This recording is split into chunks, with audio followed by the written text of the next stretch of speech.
as they won last night's ball game by a score of 3-1. They go through their pregame preparations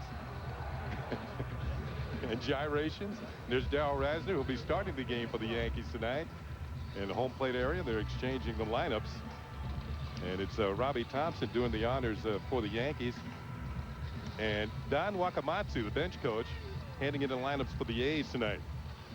Fans, get the best in HD free with IO-TV, because everything about HD is better with IO, the official HD service provider of Yankees baseball. There's Chin-Beng Wong, last night's winner. Won his first game since May the 2nd. And I guess the Yankees and their fans are feeling a lot better about the way that Chin-Beng Wong pitched last night, Flash. You know, and Kenny finally got back to his bread and butter, which is that sinking fastball. And, you know, he's not on top of his game like he was to start the year when he had a straight fastball, a good slider, a good split, and the sinker. But at least last night, he got back to what he does best, getting ground balls, and the big 4 double play grounders really made his ball game last night. Yeah, 1 in the 2nd inning, and then in the 5th, 6th, and 7th, double play grounders, particularly the 1 in the 7th, bases loaded and 1 out. And at the time, the Yankees only had a 1-run lead, and they were able to win by a score of 3-1 as Melky Cabrera added a home run in the 9th inning. There's Jason Giambi. It's sort of like a homecoming for Jason whenever he comes back here to Oakland, and he doesn't get the best reception like he used to when he was in an A's uniform, but he says he enjoys coming here and playing once again in front of some fans that used to cheer him. He had some interesting quotes in the paper today, Kenny. You know, he said that the fans are just disappointed that he left the Oakland area, and you can see a 2nd-round pick in '92, played 7 years, a 2-time All-Star and the MVP in 2000 of the American League. But he said, you know, I even get booed in New York where they love me too. So Jason, you know, he doesn't get affected by it, goes out there and does his job, and he's been swinging the bat great. Yeah, they haven't been booing him lately because he's been hitting .360 in the month of June. So Yankee fans are jumping on the bandwagon as far as Jason Giambi is concerned. Well, let's check out the lineup that Justin Duchscherer, the A's pitcher, will face tonight. And as always, it's presented by Rico. At the very top, the red-hot Johnny Damon. He'll lead it off, and he'll be in left field. Derek Jeter will be at short. Bobby Abreu, bat third. Alex Rodriguez will be the cleanup hitter at third base. Hideki Matsui back in the lineup. He had a night off last night. He'll be the designated hitter. Jason Giambi, over his last 20 ball games, .379 with 7 home runs, 15 runs batted in. He's gone 25 for his last 66. Jorge Posada batting in the 7th spot. Robinson Cano will bat 8th and play 2nd. And Melky Cabrera will be in center field, and he will bat 9th. That Yankee lineup is going to have to deal with Justin Duchscherer. It'll be his 10th start of the season. The outstanding ERA 2.32, only 41 hits in 54 innings, and only 15 walks. He actually had 5 of those his last outing, so that was a lot for him. We're going to take a look at our Jeep pitcher scouting report. He is a reliever who has turned a starter. He was a starter in the minor leagues, had some success, but when he came to the big leagues, they had their starting rotation all set, so he was in the relief role. And he was an all-star in '05 as a relief pitcher, and 40 and counting. He keeps the ball in the yard, Kenny. He hasn't given up a home run in 40 in the 3rd inning. So a control pitcher who doesn't walk a lot of people and doesn't give up a lot of home runs. Well, this Yankee lineup should be a challenge for him because they can hit some home runs. And Duchscherer will be on the mound. He's pitched very well in this ballpark. He'll face Johnny Damon, who has hit in 18 of his last 19 games. He's currently 3rd in the American League in batting at .325. And the first pitch of the ball game from Duchscherer is in there for called strikes. I mentioned Damon 3rd in the league, and he has really exploded in the month of June. Curveball hangs a little high, and it's a ball and a strike. Johnny hitting .477 about a third of the way through this month.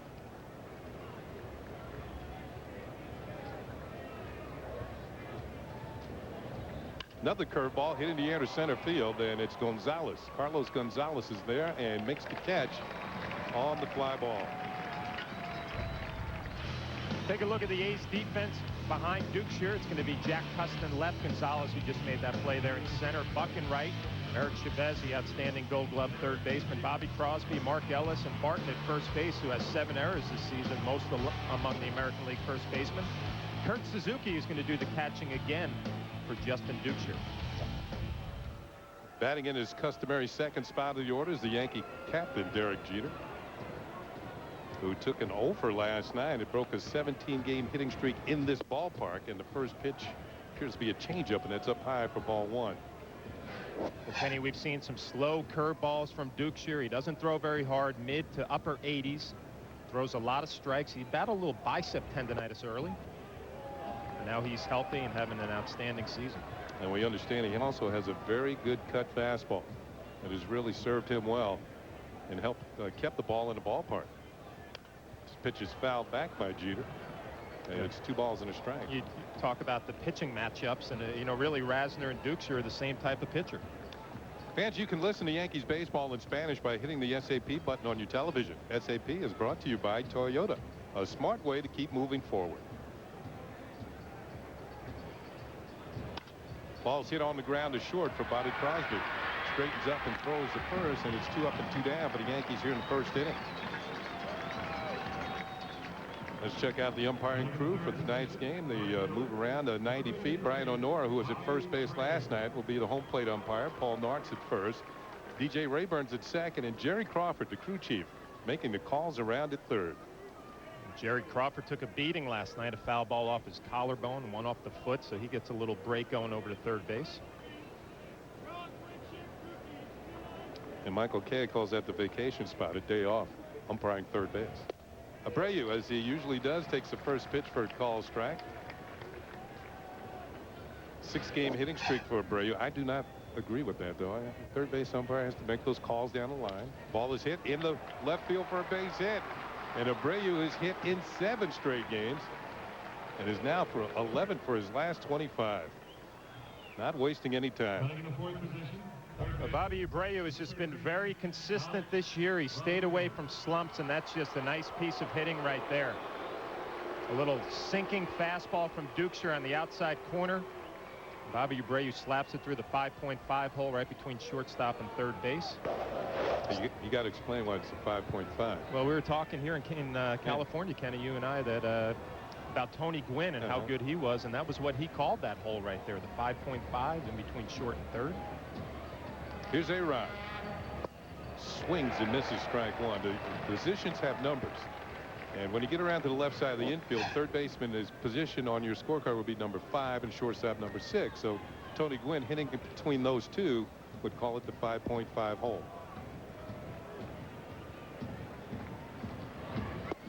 That pitch is in there for a strike, and it's 0-2, and Alex Rodriguez, who had himself a multi-hit game last night. You see Alex gets locked up right there, a 68-mile-an-hour curveball. And we mentioned this a little bit last night, Kenny. This time of day here, the first inning, you still have the shadows in Oakland and the Coliseum. Not the easiest time of the night to hit. Throw to first to check on Abreu, and he is back safely. Good quick move. And Dukeshire was a starting pitcher in the minor leagues, and he had some success in the minor leagues when he came up here. You know, they had some guys named Mark Mulder and Zito and Tim Hudson, and couldn't find a spot in that rotation. So he went down to the bullpen, has had a nice successful career down there. And then Bob Guerin, the manager of the A's, said you'd be ready to come to spring training as a starter, taking advantage of that opportunity. Well, those guys are gone, and so is Dan Herron, traded to Arizona to open up a spot. And Dukeshire has stepped right in. Pitch to A-Rod, swung on and missed. Strike 3. They went soft on him, all off-speed pitches, and A-Rod is struck out. So that'll do it for the Yankees here at the top of the first. No runs ahead, and 1 man left. The A's are coming to the plate. Start. I hear you have an unusual problem. You should talk. Maybe if I can control it, I can use it.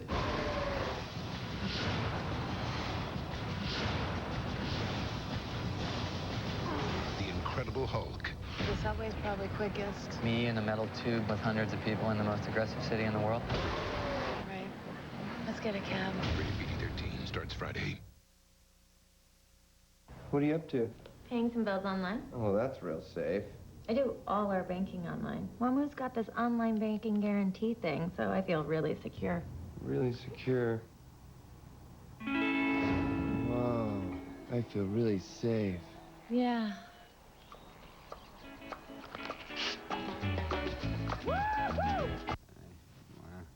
Phil. Phil. Huh? What? WAMU Online Banking. We've got your back. Woohoo! WAMU. Bottom of the first inning, Darryl Rasner taking his final warm-up tosses on the mound for the Yankees tonight is in search of win number 4 on the season. And he'll be facing the A's starting lineup presented by Rico. And we'll check it out. Jack Hanahan will be at the top, and he'll be the designated hitter. Bobby Crosby will be at shortstop. Jack Cust will be in left field. In the cleanup spot, Eric Chavez, the third baseman. Mark Ellis, his last 10 games, hitting at .310, 2 home runs, 7 runs batted in, 13 for his last 42. He'll bat fifth. Carlos Gonzalez, strong arm center fielder, will be on batting sixth. Derek Barton will be at first base, followed by Travis Buck and Kurt Suzuki, the catcher. Darryl Rasner is going to make start number 7, the even record at 3-3, great ERA 2.58. And the outstanding number that jumps out, only 5 walks, 23 strikeouts. Having an outstanding season since being called up from AAA. And he's better than the numbers, 3-3, but he has pitched better than that, has not had a lot of run support and cut it out. He's got a good fastball inside and outside. And this is going to be a little bit of a homecoming for Darryl Rasner from Carson City, Nevada, and he left about 30 tickets for family and friends. So this is the ballpark he came to watch games as a kid. Pitches in there for a strike. That was back in the late 80s. And the likes of Dave Stewart and Dennis Eckersley were pitching for the A's. He said he used to sit down near the left field foul pole in the second deck out there. Pitches inside to Hanahan, and the count will move to 2 balls and a strike. About a 3.5-hour ride from Carson City. And of course, Eckersley, number retired here. He's a Hall of Fame pitcher. Pitch is hit on the ground towards first. It's a fair ball. Giambi's up with it. Will step on the bag, and Hanahan is out number 1.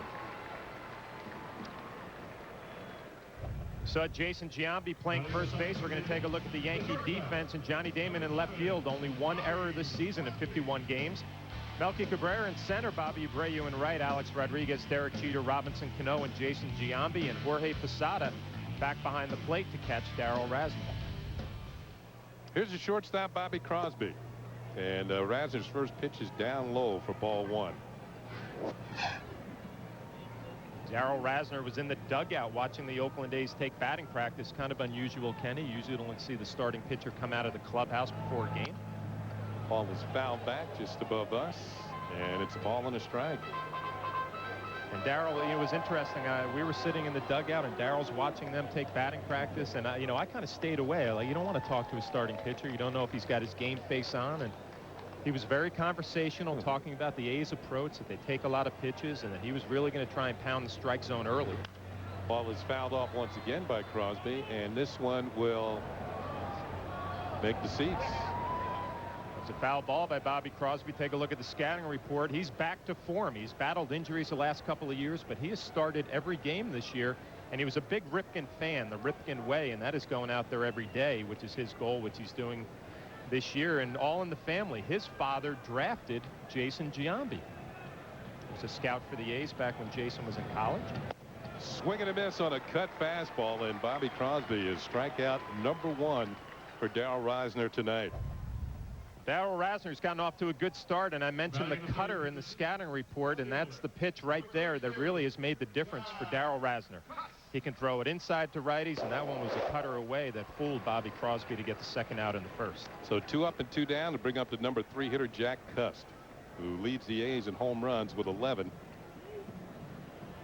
Cust only has 6 hits this month, but 3 of them are home runs.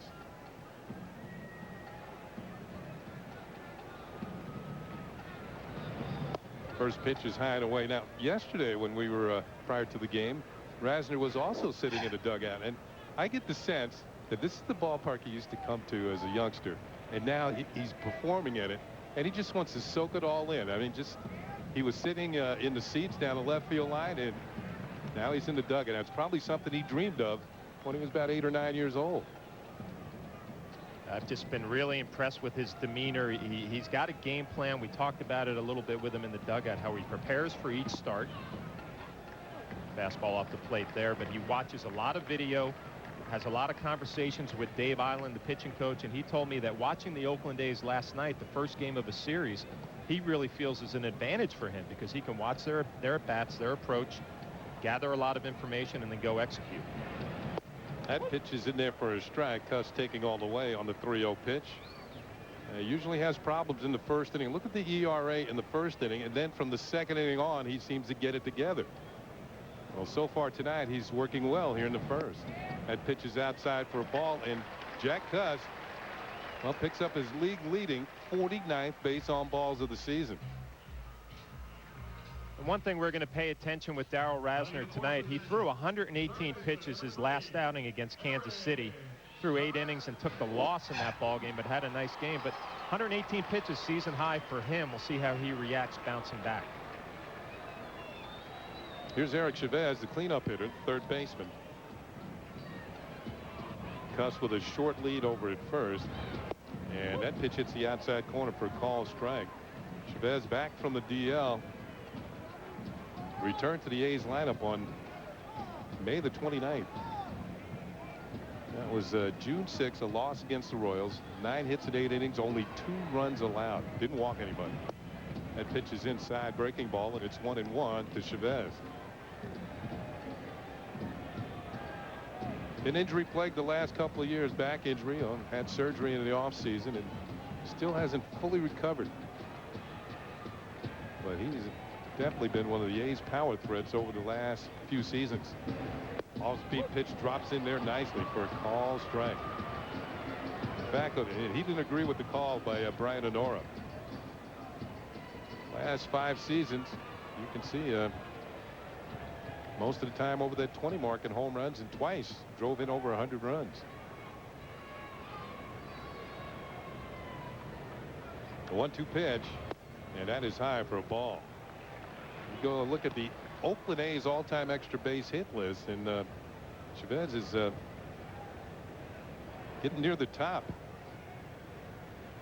As we look at his career resume, 11th season, it's gone by really quickly. 6 straight Gold Gloves, 4 seasons with 100 runs batted in, and 7 of the last year he's hit at least 20 home runs, and 32 in 2001. Pitch is hit in the air to left field for Johnny Damon. And the Yankee left fielder puts it away, and that will do it for the A's here in the first inning. They leave a runner, and at the end of 1 here at McAfee Coliseum in Oakland, California, there is no score. The New York Yankees, in their final season at Yankee Stadium, are using a special commemorative baseball created by Rawlings for each of their final season home games. This baseball carries an image of the stadium and the years of service. Yankee Stadium will also be hosting the 2008 All-Star Game, and a special All-Star Baseball will be used for this historic game as well. To honor the end of an era, Big Time Bats is presenting this limited edition final season commemorative baseball set. This handsome frame set measures 9 7/8 inches long and 5 inches in height, and includes both historic game balls and actual dirt from Yankee Stadium, which has been authenticated by Steiner Sports of New York. This exclusive set will be limited to 5,000 sets and only available at BigTimeBats.com. The Yankees have a long and glorious history, and you can commemorate this historic season with the official game baseball set. This amazing set will tell a story for years to come, but supplies are limited, so you need to order now. Me? Well, I help save people money on car insurance, and I support wildlife conservation.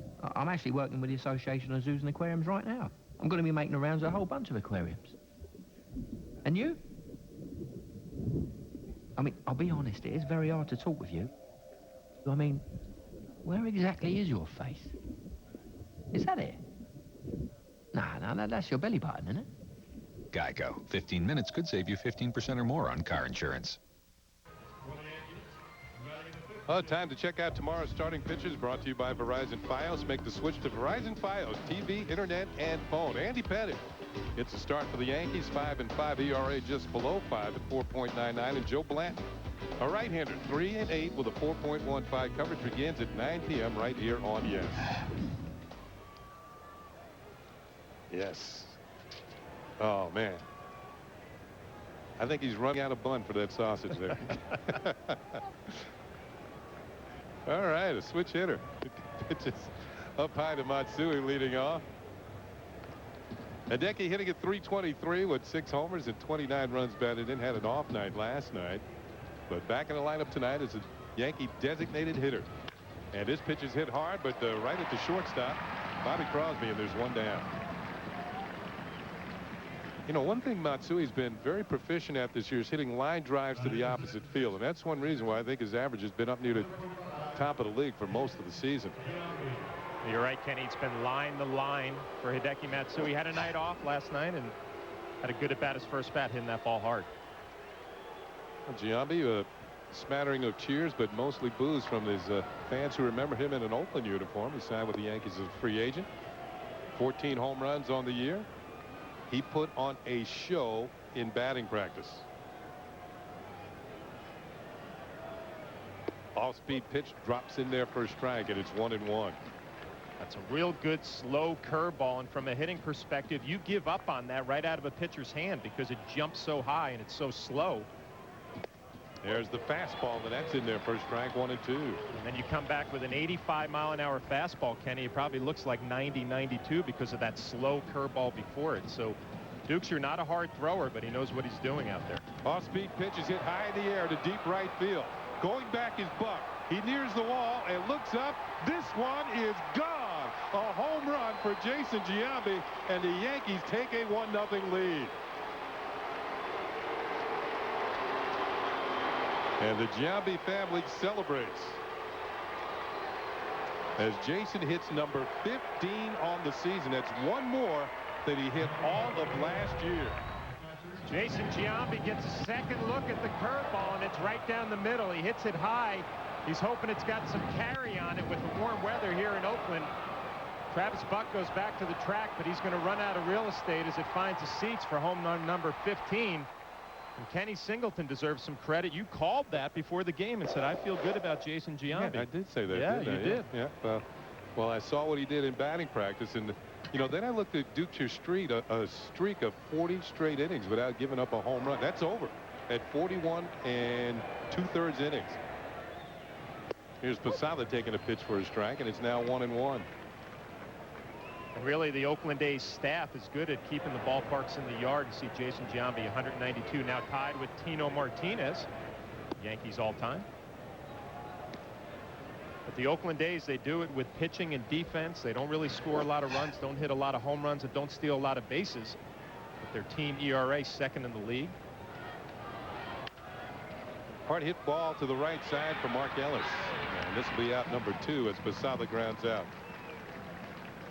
Let's take a look at the pitch by pitch on Jason Giambi in his home run at bat. It's a fastball away, and then he comes with a big slow curveball that Jason takes for a strike. Another fastball that freezes him, but then he gets a second look at the curveball right there. Home run number 15 for Jason Giambi. Just caught a little bit too much of the plate on a 1-2 count. You know what Dukes's thinking? Well, that hasn't happened in a while. Off-speed pitch to Cano is in there for a strike. That's only the 3rd home run that Dukes has allowed this season. There's Cano, had a 0 for last night, broke a 6-game hitting streak, and he hits this one hard. Good stop by Barton. Nobody covering the bag at first, but he will beat Cano to the bag for the final out here in the 2nd inning. But the Yankees break through on the scoreboard, and they break through in style. Jason Giambi's 15th home run of the year, and the Yankees lead 1-0. Now more than ever, you want to get the most for your money. Look no further than the 2008 midsize Kia Optima. Fuel efficient, 5-star safety rated, backed by an industry-leading warranty, and it's priced about $3,000 less than a Toyota Camry SE. Or to put it another way, 3 years worth of electric bills less. The 2008 Kia Optima. It's money well saved. Starting around $14,000 after $3,000 cash back or 0% APR. Offer ends June 30th. I am your idea. Color me. Get me noticed. Make me shout. And stand out. Give me Rico color. That always works. I am your idea. Make me brighter. Make me shine. I am your idea. Get me in there. Make it happen. In flying colors. It's you and me, and here we go. With Rico. For 85 years, Yankee Stadium has stood as a cathedral of baseball. But at the end of 2008, it will be closing its doors. Be a part of the celebration of the final season at Yankee Stadium on Saturday afternoon, June 21st, when the Yankees play the Reds. The first 18,000 fans, 14 and younger, will receive a final season magnetic picture frame courtesy of Nestle Drumstick. Yankee Stadium, the final season.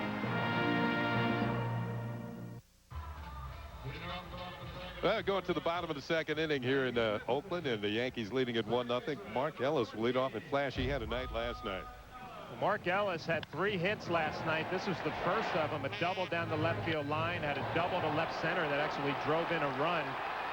And then he had his 3rd hit of the ball game to right field, but he was stranded all 3 times as Chien-Ming Wang got himself into a little bit of trouble, was able to get out of it with those double play grounders. But Ellis, who won the game Sunday against the Angels, is red hot.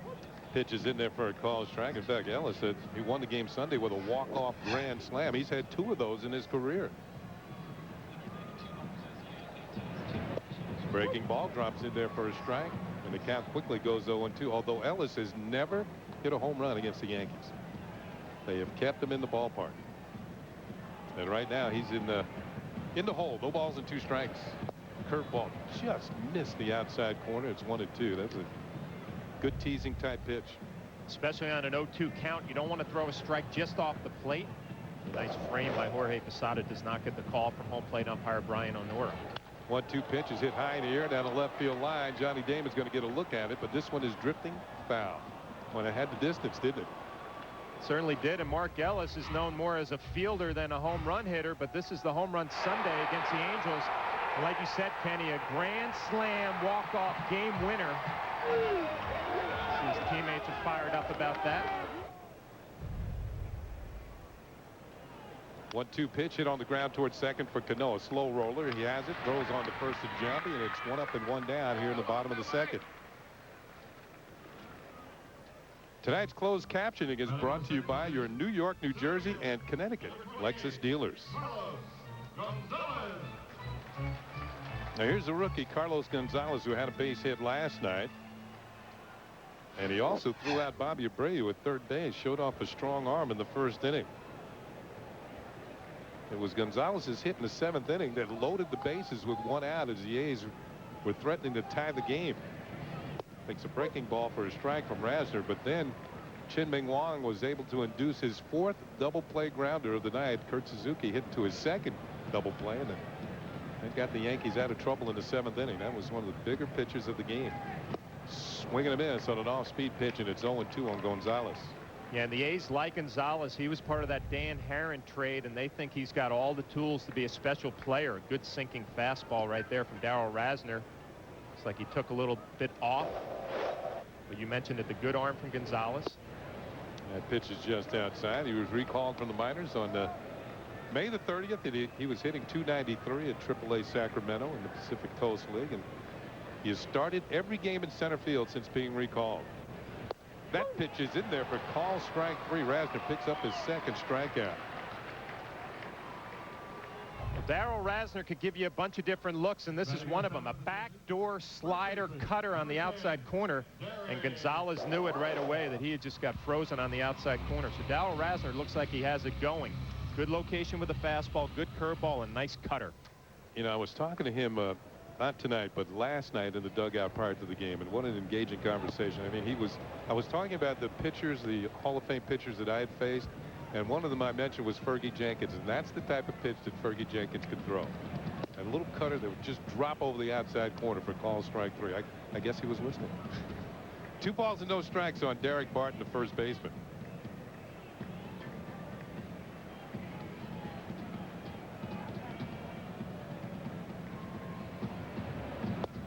There's a pitch to the corner, and it's 2-1. You know, Kenny, I had a nice conversation with Mike Mussina during the batting practice show, and I actually talked about, you know, how much fun it is to catch pitchers who don't have overpowering stuff. Good strike right there from Rasner. And watching Jorge Posada work with Darryl Rasner tonight, they really have not worked very much together, and it looks like they're on the same page. But this is a treat for Jorge Posada, catching a guy who locates all his pitches. Just off the corner, and the count has gone full at 3-2, so we'll have a payoff pitch to Derek Barton, the first baseman. It's easier to catch a guy who has outstanding stuff, power stuff. A guy like Darryl Rasner, you got to get in his head and start thinking what he wants to throw. Curveball got him, and he strikes out his 3rd hitter tonight, 2nd this inning, as Rasner sets down the A's 1-2-3 here in the 2nd. So as we move to the 3rd inning, the Yankees have a 1-0 lead.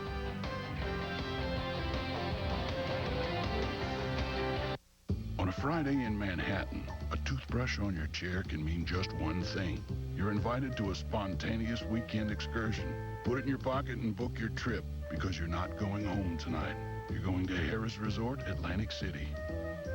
The food guy, the gambler, the rabbit's foot, and of course, the planner. The whole group will be there. At Harrah's Resort, Atlantic City, everyone plays a part.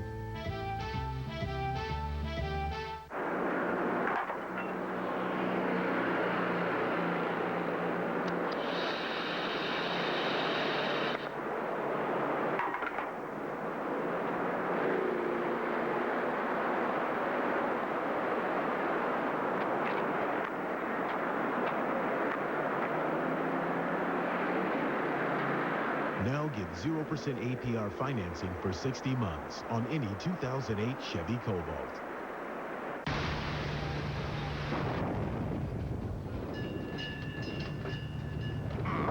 Hey, Skip, need you in the wheelhouse.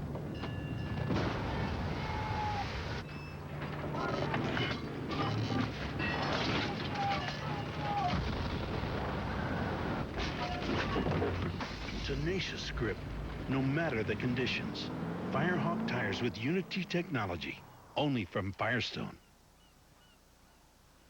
The Bombers and A's throw down in Oaktown.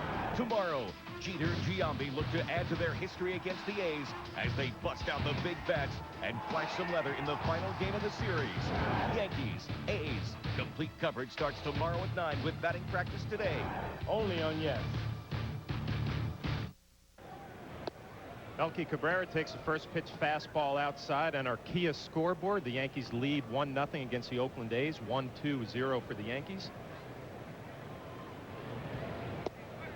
Change up on the outside corner for even the count of 1-1. Melky Cabrera had a nice evening last night. Was 1 for 4, but hit 2 balls hard plus the home run in the 9th inning. It's a ground ball to first base. Barton takes it over by himself for the first out in the 3rd inning. You know, interestingly enough, Melky's batted everywhere in the lineup except 3rd, 4th, or 5th. And the place where he has hit the best this year has been at the 9th spot in the order. He's better than a 300 hitter batting 9th. Gives the lineup a little turnover, too. Somebody with some speed in front of Johnny Damon and Derek Jeter. Talked about Chien-Ming Wang being stuck on win number 6. Melky was stuck on 6 home runs until he hit his 7th last night as Johnny Damon takes first pitch strike. And a big home run from Melky Cabrera last night gave the Yankees a little breathing room. Mariano Rivera was able to come in for the save. Cut her off the plate. Mariano is now pitching, 4 straight games? And the consensus is that if it's a close game, he might not be in there tonight. Who's going to close?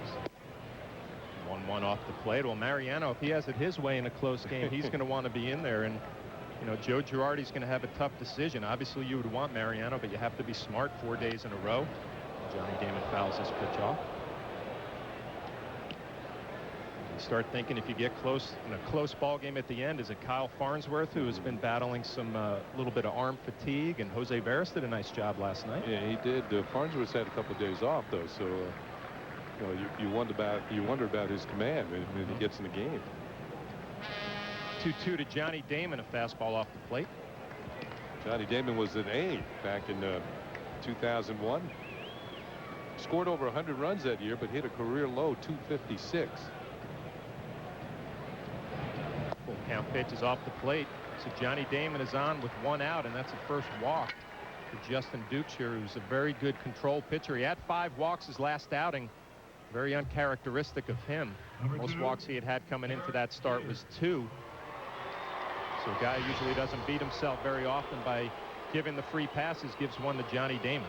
Well, last night on the way back to the hotel, Johnny Damon was sitting behind me on the bus, and if you remember, we're going to have a problem here as Steve Sales, the trainer, and Bob Guerin, the manager, are coming out to check on the pitcher, Justin Duchscherer. And we'll have to try and find out what this is all about.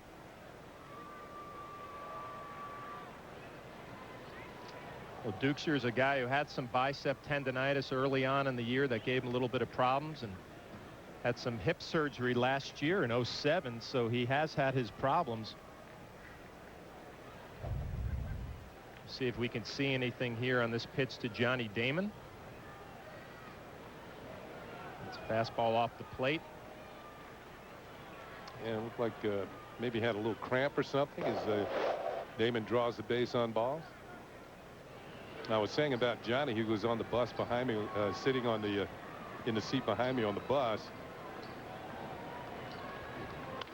And if you can recall, he got thrown out stealing at a hit and run attempt. And as he was running to second, he took that little glance and he saw Derek Jeter miss the ball. He said, first of all, that surprised me that he missed the pitch.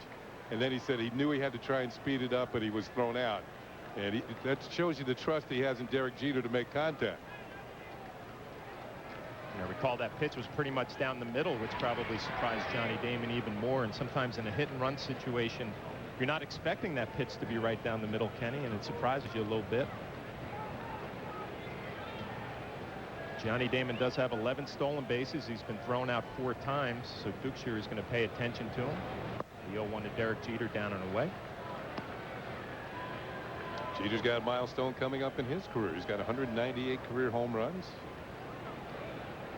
2 more for 200, a nice round number. Derek's 0 for 1. He grounded out to Bobby Crosby at shortstop. Dukeshire throws over. It keeps Johnny Damon close.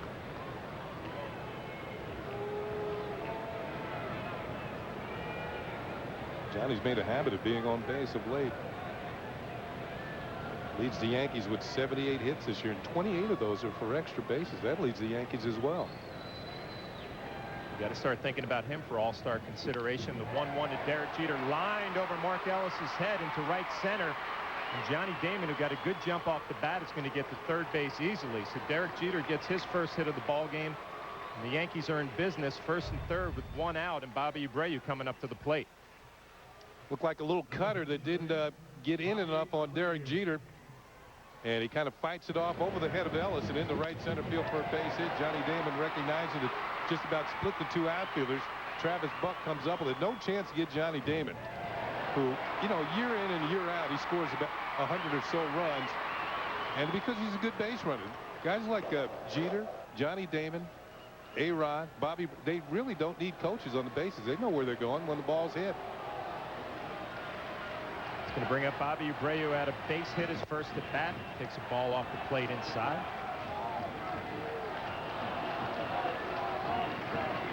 Bobby has that batting average up around 297. 42 RBIs. Has just been very solid from coming out of spring training. Day in and day out, giving the Yankees quality at bats. 1-0 is a little cutter. Evens the count 1-1. Yeah, Abreu's had 25 multi-hit games. That is second in the league to Josh Hamilton of the Texas Rangers, is having a tremendous year. And Hamilton is just 1 ahead of him in that category. So Bobby's already had 1 hit tonight. Josh Hamilton leading the league, 70 RBIs for the Texas Rangers. Good curveball. Swung and missed 1 and 2. 70 runs batted in on June the 11th. Here's that off-speed breaking ball that Jason Giambi waited for and then hit out of the ballpark in the 2nd inning. You can see Bobby Abreu too far out in front. That was 69 miles an hour. 1-2 is the old third to first play. Derek Jeter not biting on that.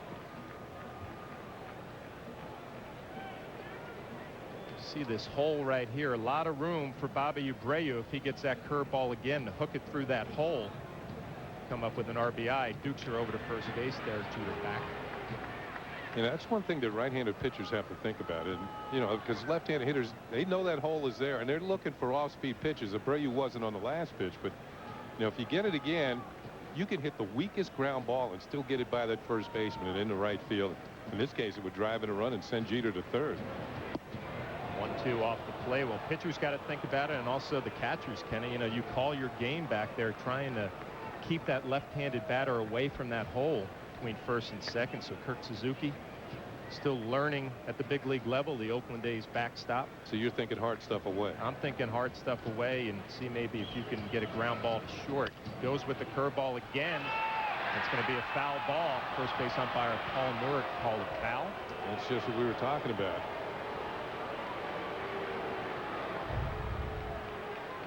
Here's the ground ball, and once the ball reaches the bag, it's the first base umpire's call. Up until that point, it's the home plate umpire, and you can see it was definitely a foul ball.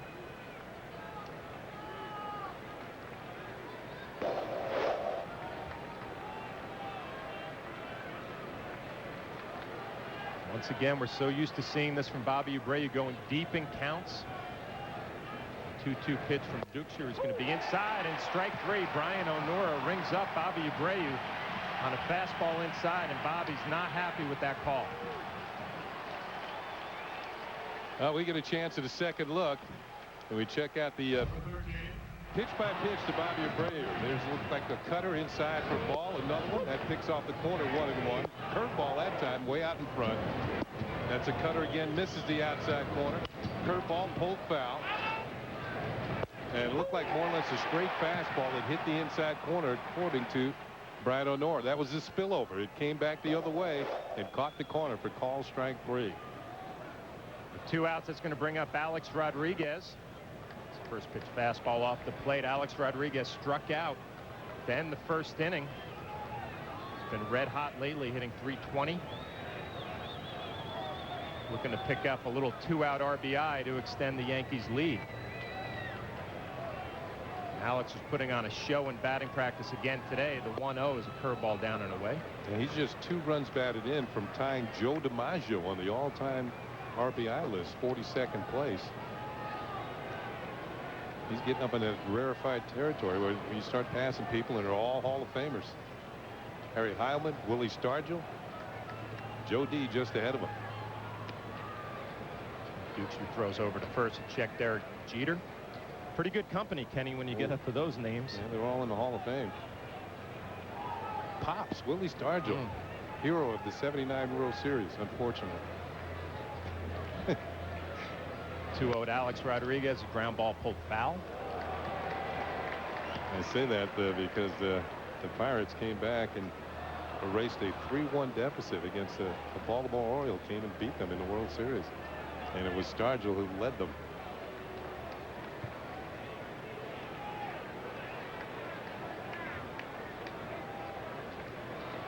The late Willie Stargell. Duxer comes set. 2-1 Alex Rodriguez. Another slow curveball. And Alex is going to get a little grin on that one. Alex struck out on that curveball his first at bat in the first inning. Duxer looks like he's found a little weakness. Tantalizing slow curve. He could have looked at all the stitches on his breaking balls. It drops in there for a strike. You know, he's going to look for it one of these pitches. 2-2, the third to first play again, where they call that the old Jeff Nelson play, and Derek Jeter not biting. Count 2-2 with Alex Rodriguez up. You wouldn't think that Derek Jeter would be on the run. You feel like he's in scoring position at first base whenever Alex is up. Drive a ball out of here, definitely shoot a gap. 2-2, a cutter inside that freezes Alex Rodriguez for the 3rd out in the 3rd inning. So Duxer gets himself in a little bit of trouble, but picks up 2 strikeouts. A big one there to Alex Rodriguez. The Yankees lead 1-0. No matter where you live, no matter how far you commute, there's one simple way to make it all a little more enjoyable. The Honda Civic. Every model designed with fuel efficiency in mind. The very affordable LX, the sleek and sexy SI, or the Civic Hybrid, the most fuel-efficient car in its class. The Civic from Honda. Join the family. Lease a Honda Civic for $199 a month for well-qualified customers. There are people out there who have power. They can change history. It's up to people like me to stop them. Welcome to the war. From the director of The Bourne Identity and Mr. and Mrs. Smith. Only God should have this power. Jump into action with Jumper, now available on DVD and Blu-ray High Def. His was the oldest registered distillery in the United States, from a place where the water was cool, clean, and iron-free. Perfect for making whiskey.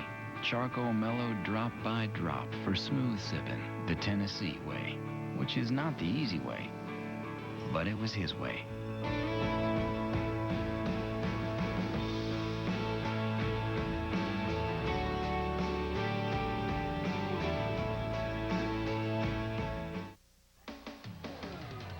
Yankees baseball and yes is brought to you in part by Lincoln. Reach higher.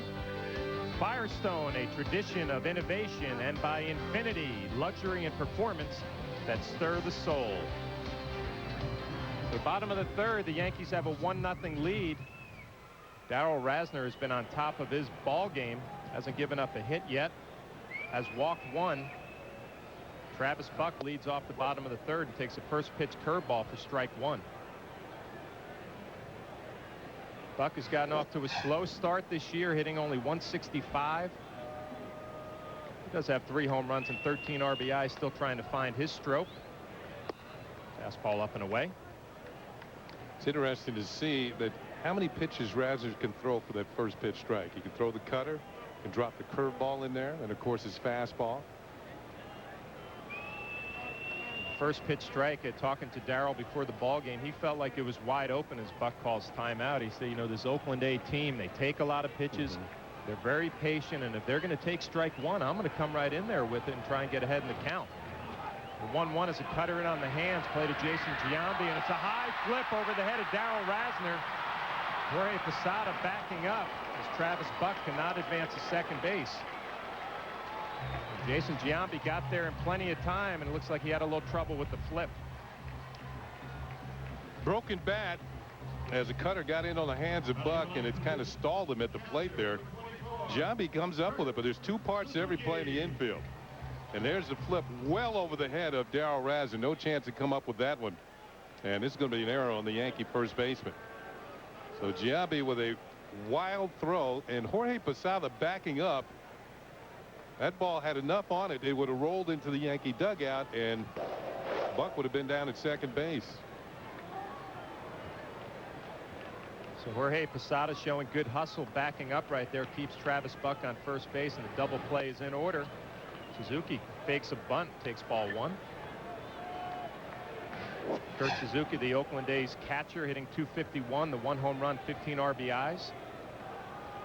A nice job behind the plate last night, blocked a few tough pitches, threw out Johnny Damon at second base, and the A's are still trying to figure out what they have in this young backstop, Kenny.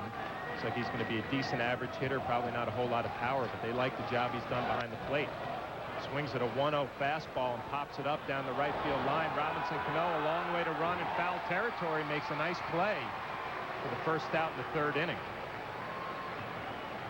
That was quite a long run for Cano into foul territory, and while he was running, he looked to see where Bobby Abreu was, as if he was thinking, does Abreu have a chance for this? Remember, they're in double play depth. That means they're pinched towards the bag, and here's the long run. I would say he went a good 50, maybe 60 yards to make that play, and hauls it in. Good concentration, makes the catch, and there's 1 down. A lot of room in foul territory here. You can build another ballpark.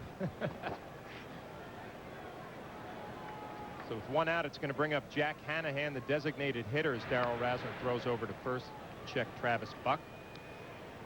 While Chavez was on the disabled list, Hanahan was playing third base. Now the veteran comes off the DL, and Hanahan has found himself as the DH the last few games. The A's picked him up from Detroit last year.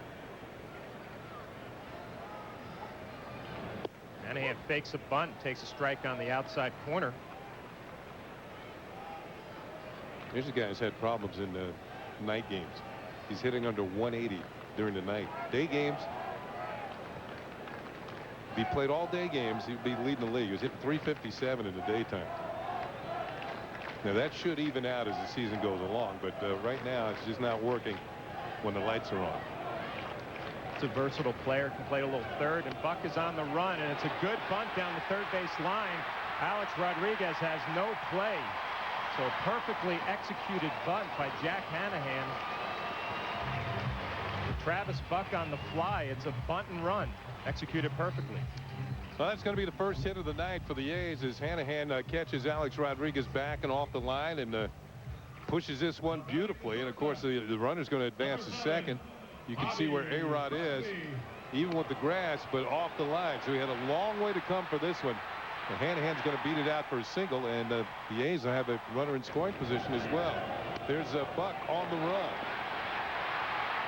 And you can see Derek Jeter heads up covering third base with Alex going in for the bunt. Third base was unoccupied until Jeter got there.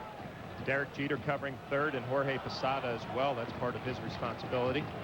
So with one out, a first pitch cutter off the plate to Bobby Crosby. Bobby Crosby was a strikeout victim in the first inning, hitting at .263 with the 3 home runs. And the A's, with runners in scoring position on the season, are hitting .271, which is 6th in the American League. In the last 4 games, they've struggled. .167 average. 1-0 to Crosby. Fastball inside, hit hard down the third base line, past the diving Alex Rodriguez. Travis Buck is going to score easy. Johnny Damon comes up with a throw to third. Hanahan's in at third. And Bobby Crosby is in with a double at second base and puts the Oakland Athletics on the board. Tie ball game 1-1. Bobby Crosby has been the leading RBI man on these A's. This is going to be his 33rd run batted in. You can see where the pitch kind of hangs up in the middle of the plate on the inside corner. He turns on it and rips it by Hayrod at third. And for Crosby, this is also going to be his 21st double of the year. He is second in the league in 2 base hits. Only Jose Guillen of the Royals has more than him at 22. There's the attempt by Alex Rodriguez. And the A's have tied this ball game. And they also have runners at second and third. And just 1 out. So the error by Jason Giambi proves costly as Buck is able to score, and it brings up Jack Cust with 1 out in the third base, or 1 out in the third inning. 2 Oakland A's on in scoring position. First pitch to Cust is a fastball on the outside corner off the plate. Ball 1. That's the last thing you want after making an error, that the other team scores. You feel like digging a hole and just crawling into it. Giambi, of course, provided the Yankees with a run in the second inning on his home run, and now he's helped give the A's an opportunity to score certainly 1, maybe more, here in the third inning. 1-0 to Cust is hit through the hole between first and second for a base hit. Here comes Bobby Crosby from second. The throw from Bobby Abreu, and he's safe. So Jack Cust comes up with a 2 RBI base hit. RBIs number 27 and 28. And the Oakland A's take a 3-1 lead in the bottom of the third. Another pitch that's toward the middle of the plate. And Jack Cust is not going to miss this one. Solid ground ball into right field for the base hit. And with runners at second and third, they're both going to score as Abreu comes up throwing, but it's going to be late to Jorge Posada as Jack Cust drives in a couple of runs. That's going to bring a visit from pitching coach Dave Island to go out and talk to Darryl Rasner and Jorge Posada. This copyrighted telecast is presented by the authority of the New York Yankees and may not be reproduced or retransmitted in any form, and the accounts and descriptions of this game may not be disseminated without the express written consent of the New York Yankees. You know, I think what has happened to Rasner this inning, his location has been off. Several pitches have been kind of up around the waist and toward the middle of the plate. And plus, it's the second time around for these A's hitters a chance to get a second look at his stuff. Eric Chavez takes a first pitch curveball for a ball. Chavez 0 for 1, fly out to Johnny Damon in left field, and Darryl Rasner has now given up 3 hits: a bunt base hit to Jack Hanahan, a double to Bobby Crosby, and a 2 RBI base hit to Jack Cust. 1-0 off the plate inside.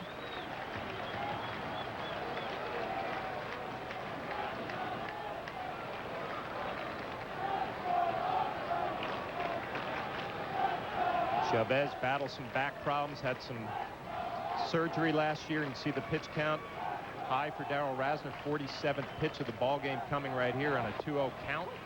Fastball down and away for strike 1. Chavez really trying to round himself into form here. Really the only veteran in this lineup that they're counting on to produce, be that run producer in the middle of the lineup. Gold Glove third baseman. 30 home run power. They're looking for him to pick up some of the slack offensively. 2-1, good swing, fouled off. You know, with the Cust on first base, he is not much of a stolen base threat. He hasn't stolen a base. And with the Chavez at the plate, you know, I would think Giambi would think about playing just behind the runner. You know, now he's got the hole open on the right side. Cust is not really the speediest of runners.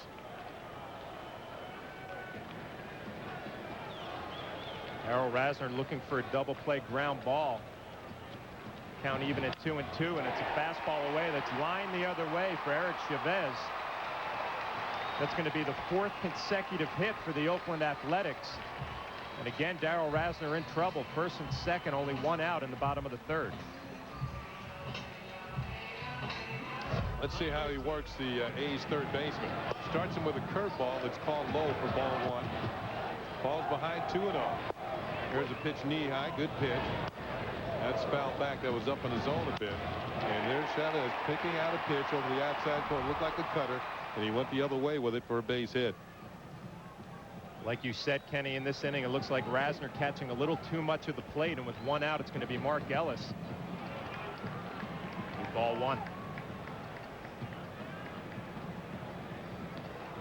See Ellis 0 for 1 at the ground ball to Robinson Cano. Kent Singleton, I'm John Flaherty here in Oakland. The Oakland A's leading 3-1 with 1 out in the bottom of the 3rd. Mark Ellis looking to do a little bit more damage. A hot hitter for the Oakland A's. Had 3 hits last night. A walk-off game-winning home run against the Angels on Sunday, and finds himself in a good situation here. First and second, 1 out. It's a fastball off the plate inside. All of a sudden, Rasner's starting to fall behind on some counts here. Usually, you know, when you throw that first pitch strike, it puts the hitters on the defensive. Now they get more aggressive when they get ahead on counts 2-0, and Rasner does not have that power stuff to fight his way back. The ball's going to be put in play more or less when he's pitching. Big pitch here, the 2-0 pitch to Ellis, a strike on the outside corner. Good fastball at 88 miles an hour. So Rasner threw 118 pitches his last outing against the Kansas City Royals and went 8 innings. Only gave up 2 runs in that ball game. The pitch count is up for him tonight, his 53rd of the evening coming. Said he's not a power pitcher, so fatigue wouldn't be that big of a deal, but struggling with location. It's a ground ball pulled foul, even the count at 2.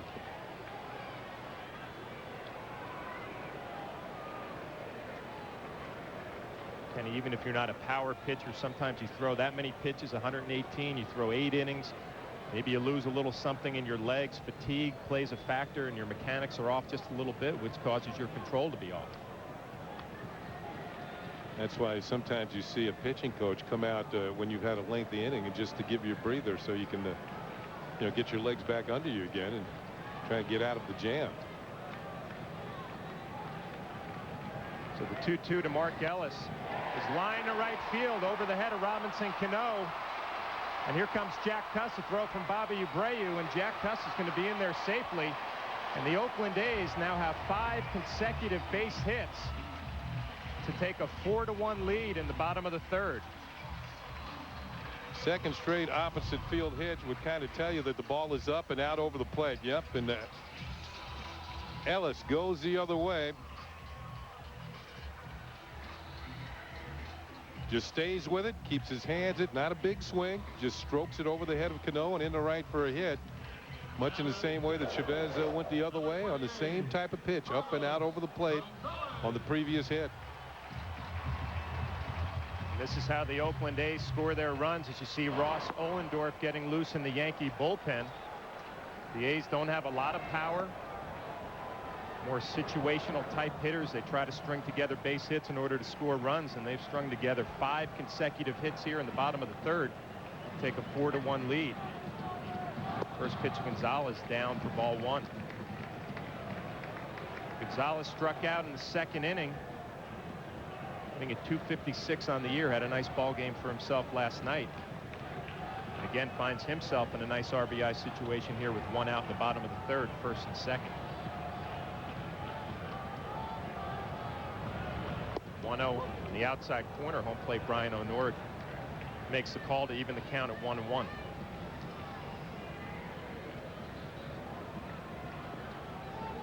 Situation, a pitcher and a catcher with 5 consecutive hits. You're looking for that one pitch, that one ground ball to get yourself out of the inning so you can get in the dugout and regroup. Try and look forward to the rest of this ball game. The 1-1, it's drilled to left center. Melky Cabrera on the run. He's not going to be able to get there. It's off the wall. Eric Chavez scores, Mark Ellis scores, and Carlos Gonzalez is in at second base with an RBI, 2 RBI double. The 6th consecutive hit for the Oakland A's, and the A's take a 6-1 lead. Well, there's been nothing cheap about any of these hits outside of the bunt by Hanahan, and this ball is rocketed to the gap in left center field. And one thing in common with all these last 3 hits, pitches out over the plate that the hitters go to the opposite field. And Carlos Gonzalez, that's been his specialty hit. Yet another double. Looked like a straight change out over the plate. And there's the line drive off the bat of Gonzalez.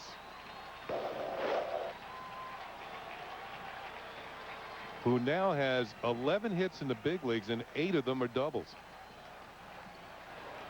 He picked up 2 RBIs, which will give him 8 for the year.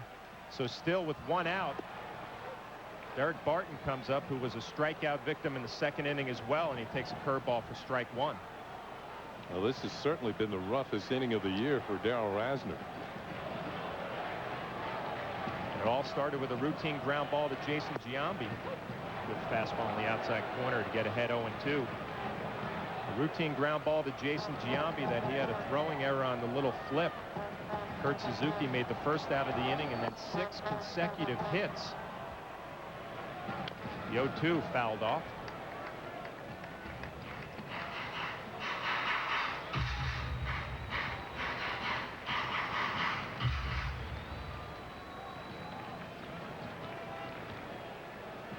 The A's have batted around here in the bottom of the 3rd.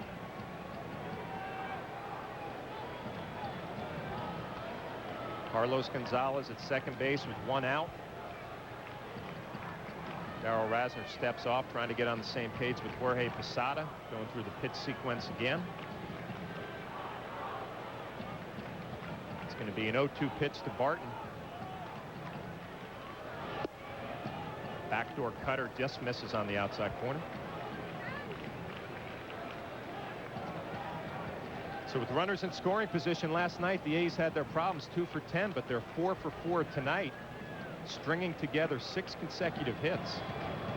1-2 to Barton. Ground ball to first base, not hit very hard. Jason Giambi comes to get it, and it's a fair ball. The first base umpire, Paul Neward, calls out Derek Barton. And Barton's trying to argue that it was a foul ball, but it looked to me like Giambi got it just before it turned foul. You know, when you hit a ball like this, you're just hoping that the ball's going to make an extreme right turn and go into foul territory.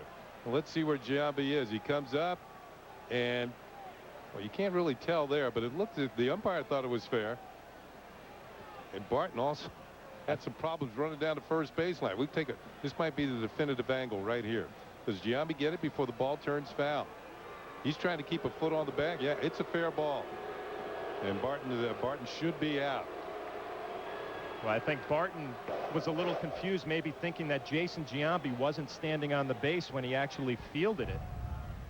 We're going to take another look. There's the left foot on the bag, and he does have the ball, so that's an out. Here's the Coors Light freeze cam as Giambi comes up and makes the play. This will go 3 unassisted. Steps on the bag and has the ball, and as you can see, it is a fair ball. Bob Guerin still talking it over with first base umpire Paul Nart. You see clearly there when Jason Giambi fielded the ball, his foot was on first base. Bob Guerin out there arguing, protecting his player, but with that, Carlos Gonzalez with that ground ball goes to third base.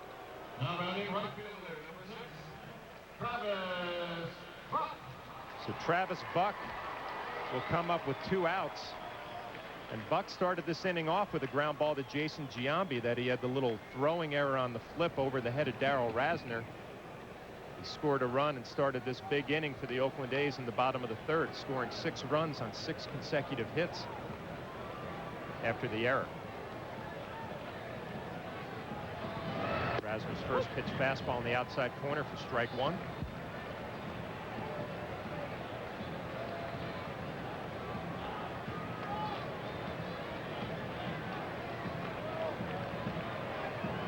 Travis Buck, the Oakland A right fielder, takes a curveball in the outside corner.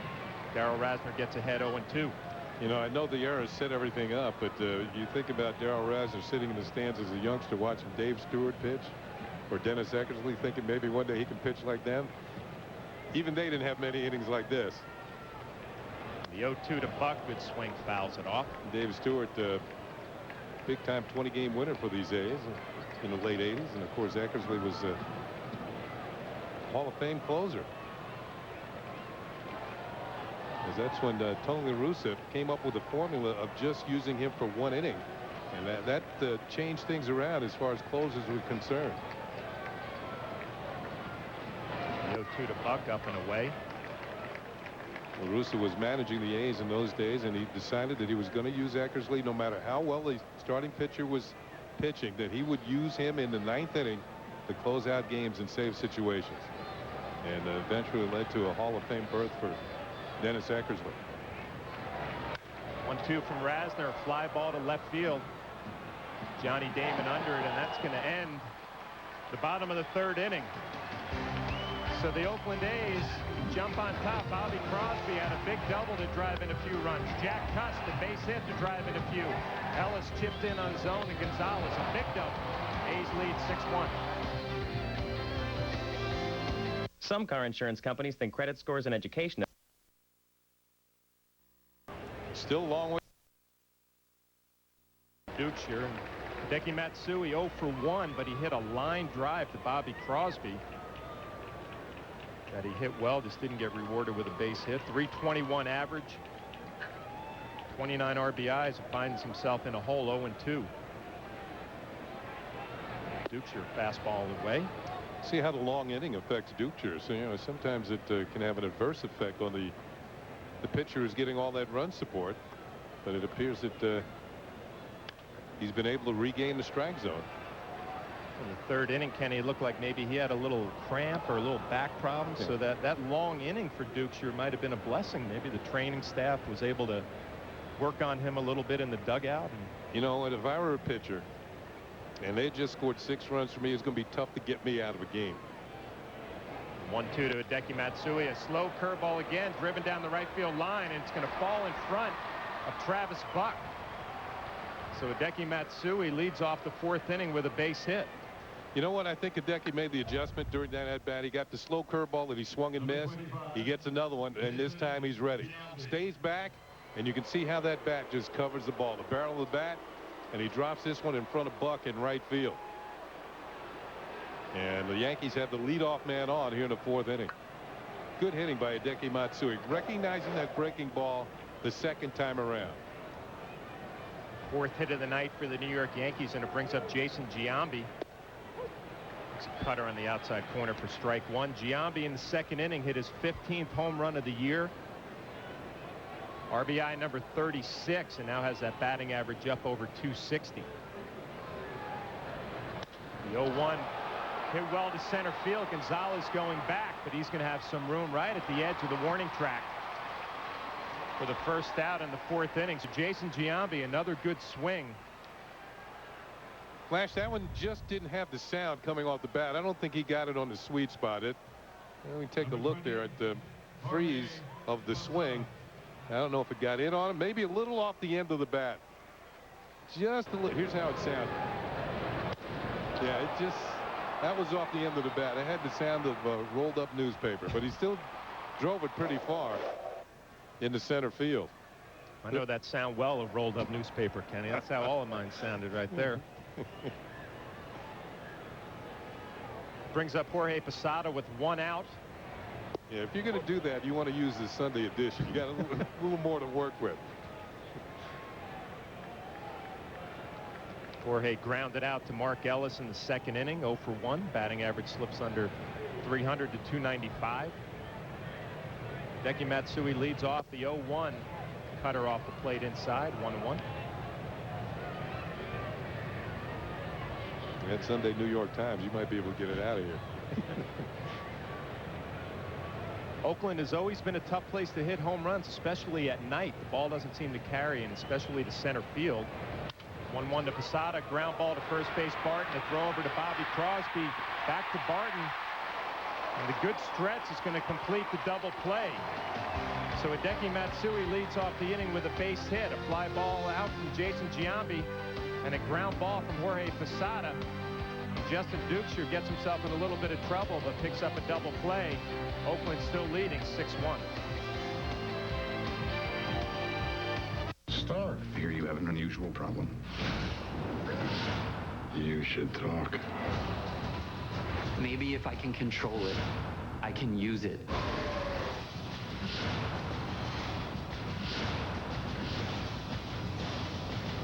The incredible Quit line quiz. Who is the only former Athletics player to hit 200 home runs for the Yankees? I think it's Roger Maris.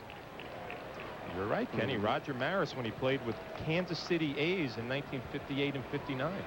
Well, he also had 61 of those home runs in 1 year for the Yankees. Back in 1961. And he won MVP that year and the next year. So the Oakland A's lead 6-1. 6 runs, 6 hits for the A's. 1 run, 4 hits for the Yankees. But that one big error by Jason Giambi opened up the floodgates in the 3rd inning.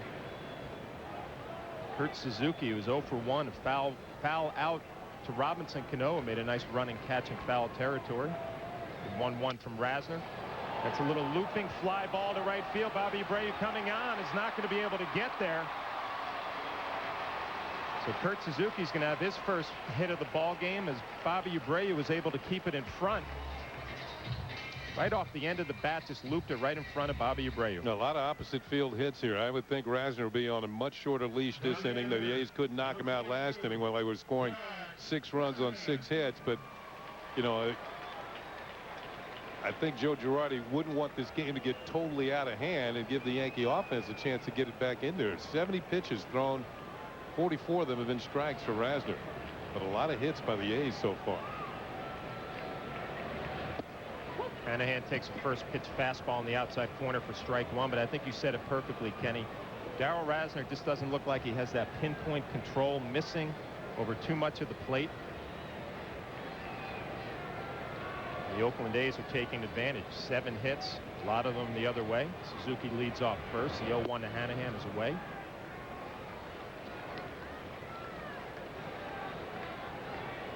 Now, Ohlendorf has already warmed up last inning, so it won't take him too long to heat up again.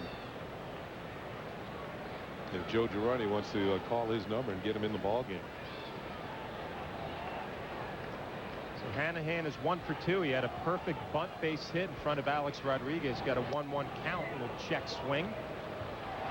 Third base umpire Jerry Crawford says that he did go.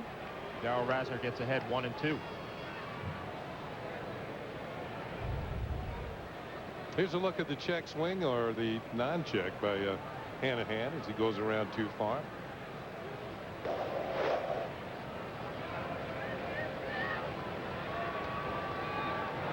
Hanahan hitting at 239.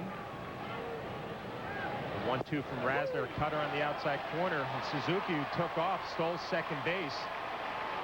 Jorge Posada didn't have a handle on it, so it'll be the 2nd stolen base of the year for Kurt Suzuki. Well, the A's do not steal very often, but Suzuki, what do they say? Runs well for a catcher, and he picks up his 2nd stolen base of the season. Crosby. Here's another look. Posada trying to be quick, getting the ball out of the glove and transferring it to the hand for the throw, and couldn't come up with it cleanly. Bobby Crosby comes up with 1 out, takes a curveball away. So Hanahan was called out on strikes. Crosby 1 for 2, had the RBI double. His 33rd RBI of the season. As the open stance, a 1-0 count. Fastball right down the middle, 1-1.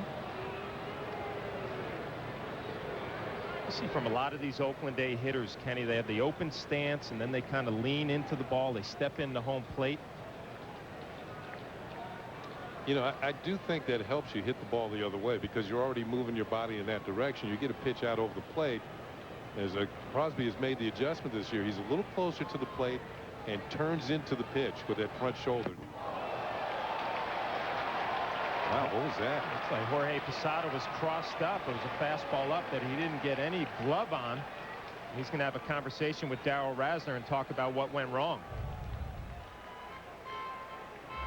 Looked like he was looking for a breaking ball and got a fastball up and over his head. Didn't even put leather on it. And that will force the Yankees to bring the infield in, and Suzuki will move to third. It's going to be scored a wild pitch that sends Suzuki to third base. You know, there might have been a mix-up on the signs with a runner at second. So Darryl Rasner finds himself in trouble again. Kurt Suzuki on third base with 1 out and a 2-1 count to Bobby Crosby, who's had an RBI double in this ball game in the 3rd inning. 2-1 gets in on his hands, a little looper. Derek Jeter goes back 4, is going to be able to get under easily for the 2nd out at the bottom of the 4th. Good pitch in on the hands, and Crosby didn't get much of that one. Crosby steps in, maybe a little too far in. Couldn't get the barrel of the bat to the ball. In on the hands, thin part of the bat, and just a short little pop-up that Derek Jeter can make the play.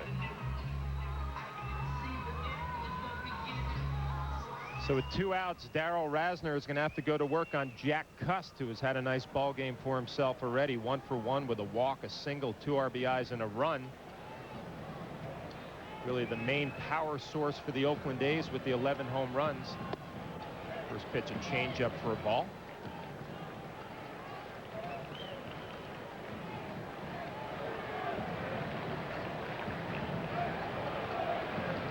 Jack Cust used to be the #1 pick of the Diamondbacks out of Immaculata High School in Jersey. His dad, Jack Sr., played at Seton Hall, and he gets a 1-0 pitch that he drills to right field. Bobby Abreu on the run. It's going to fall in front of him for a 2-out RBI base hit for Jack Cust, who is now 2 for 2 with 3 RBIs in this ball game. So the struggles continue for Darryl Rasner as the Oakland A's take a 7-1 lead. Hasn't been able to retire Cust tonight. A walk and now 2 singles, a run scored, and 3 runs batted in. And this one got in on him just a bit, but just enough to drop it in front of Bobby Abreu in right field. So a 2-out RBI single, and it's now a 7-1 A's lead. So with 2 outs, Eric Chavez comes up. First pitch swinging, fouls off a fastball. Chavez 1 for 2 with a single and a run. Trying to get his game back in shape after starting the year on the disabled list. So Darryl Rasner struggling with his worst outing as a New York Yankee this year. Chavez evens the count at 1-1, and Ross Ohlendorf again is up in the Yankee bullpen. He got loose last inning, so it shouldn't take him too many to get ready.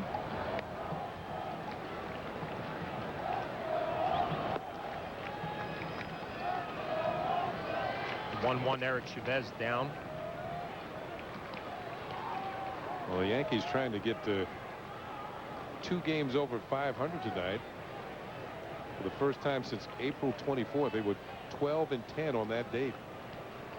And if they lose tonight, it would push them back to the 500 mark for the 23rd time this year. 2-1 Eric Chavez, good fastball in the inside corner, evens the count at 2-2. And there's some added incentive on the scoreboard tonight. Several of the teams, well, the Blue Jays lost today. The Rays lost. The Orioles lost. The Red Sox won. They beat the Orioles. But those are all teams that are kind of in the same boat with the Yankees at this point. And Chavez again goes the other way. He's going to have his 2nd hit of the ball game and the 3rd hit of the inning. As Jack Cust goes to second base, and Eric Chavez is now 2 for 3, and it looks like Joe Girardi's getting a little antsy, and he's going to come out. And it looks like he makes the move for Ross Ohlendorf, so we're going to have a pitching change at the bottom of the 4th inning. Darryl Rasner had a tough outing. 9 hits, 7 runs to this point. And Joe Girardi going to Ross Ohlendorf.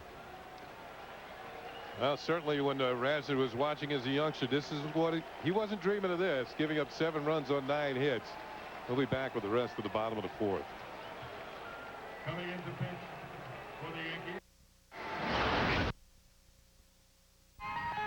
If we all scream for ice cream... Other insurance companies, credit scores mean nothing to us. If you can handle the wheel, we've got a deal. Don't look at me. I didn't write that. Cure Auto Insurance. Drive well. Sunday on an all-new Joe Girardi show. As the boys of summer heat up, the skipper breaks down the Yankees' first trip out west. Plus, with intriguing matchups against the Astros, Padres, and Reds, find out how interleague play may affect the lineup. Go inside the mind of the manager on an all-new Joe Girardi show, Sunday at 6, only on Yes. This call to the bullpen is brought to you by Cure Auto Insurance. Drive well. So Darryl Rasner struggles through his worst outing as a New York Yankee this year. He's up 7 runs and 9 hits. He's responsible for Jack Cust and Eric Chavez, who are out at second and first base respectively. And Ross Ohlendorf, the new pitcher, is going to face Mark Ellis, who had a base hit his last time up. First pitch slider for a ball. I'll tell you what, the A's, whatever their approach was offensively, it worked. I mean, pitches out over the plate, for a lot of them hit to the opposite field. 1-0 to Ellis, a fastball off the plate away. So Ross Ohlendorf, his 20th game.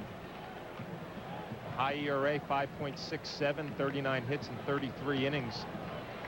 32 strikeouts, so he finds himself again in another long relief situation, trying to eat up some innings for the New York Yankees and see if they can claw their way back in this one.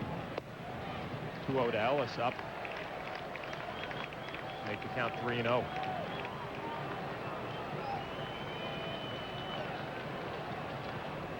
So it wasn't the best homecoming for Darryl Rasner, coming back to the Coliseum where he watched games as a youngster. It's going to be a 4-pitch walk to Mark Ellis. It brings up Carlos Gonzalez with the bases loaded and 2 outs in the bottom of the 4th, with the A's already leading 7-1.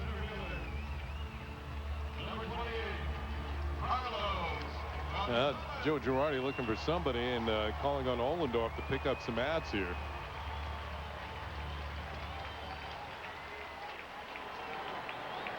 Gonzalez had that 2-run double to left center in the 3rd inning for his 8th RBI of the season.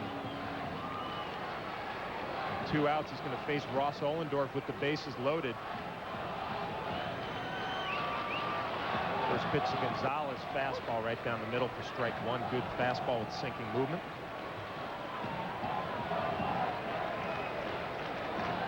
Yankee pitchers, some of the Yankee pitchers came out early today for batting practice, getting ready for interleague play, and Ross Ohlendorf, word has it, put on a power display, Kenny. Yankees are looking for that from the mound.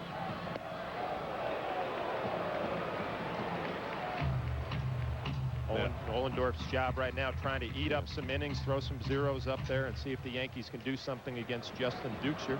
Now, supposedly he hit one in the 2nd deck in left field. And supposedly he took batting practice at Yankee Stadium, went in the black in center field. So obviously some power hitting. Fastball is popped up center field. It's like Melky Cabrera is going to be under it. And that is going to end the bottom of the 4th inning. So the Oakland A's tack on 1 more run on 3 hits, and they're leading 7-1. Started with a stitch. Then we thought 2 would be even better. We thought the seat should appear at the touch of a button, and the folks in the back should have a moonroof too. We thought you should see traffic in real time and control your music seamlessly with your iPod. Then we thought, why not bring it all to you first?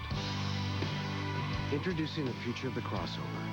Here, now. The all-new 2009 Nissan Murano.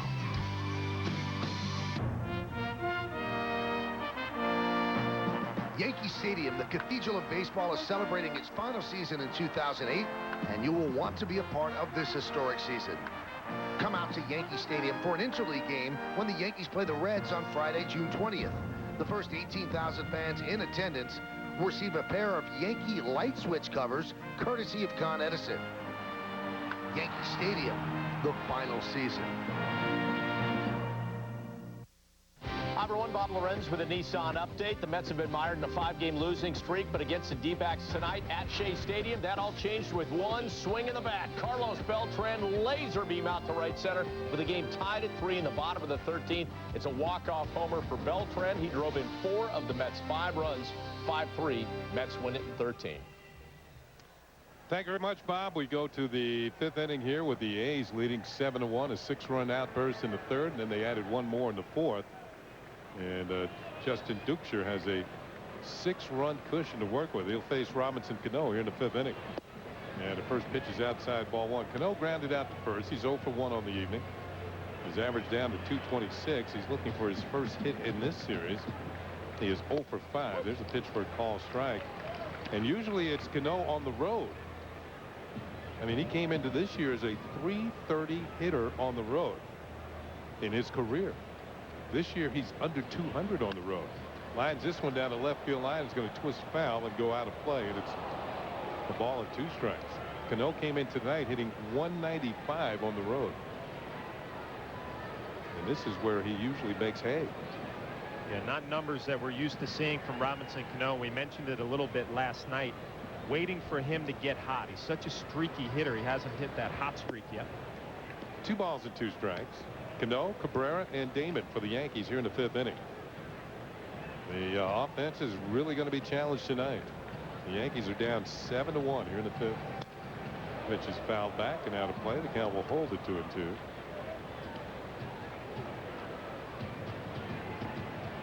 We talked about Duchscherer, a guy who throws a lot of strikes, doesn't walk a lot of people. So if you're New York Yankees, you're down 7-1 in the 5th inning. You're going to have to go up there and be aggressive. Try to string together a couple of base hits in a row. And he doesn't give up a whole lot of home runs. Gave up one to Jason Giambi.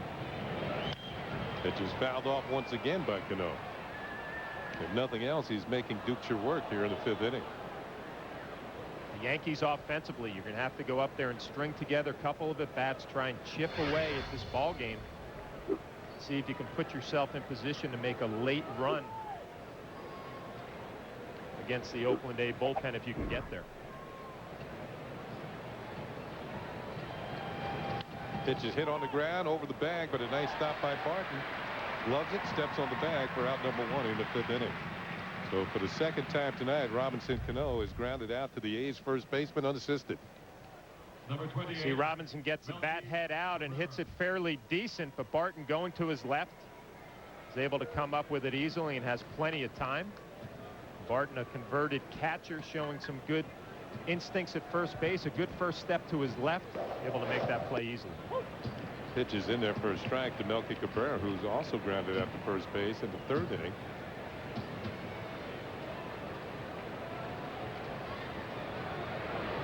Off-speed pitch hits the corner, and it's 0-2. I think one of the best conversions from catching the first base was Andres Galarraga, big cat who eventually became a Gold Glove first baseman. Very soft hands, very quick around the bag for a big man. With the Montreal Expos and later on with the Colorado Rockies. Somewhat unusual, I guess. You hear a lot of times Terry Steinbach was a 3rd baseman who was converted to a catcher, had a nice career behind the plate. Call, strike 3, and Cabrera is out number 2. 4th strikeout for Justin Duchscherer, and a 3rd of the called strike variety. Well, we heard a lot about Duchscher's cut fastball, and here it is. It's backdoor. Melky Cabrera gets frozen on the outside corner, and the one thing that home plate umpire Brian O'Nora has shown is he's going to give a little bit away. Pitch is hit on the ground to second for Ellis. A broken bat for Johnny Damon, and it's a 1-2-3 inning for the Yankees here in the 5th. They go quietly against Justin Duchscherer. At the end of 4 1/2 here in Oakland, the A's lead at 7-1.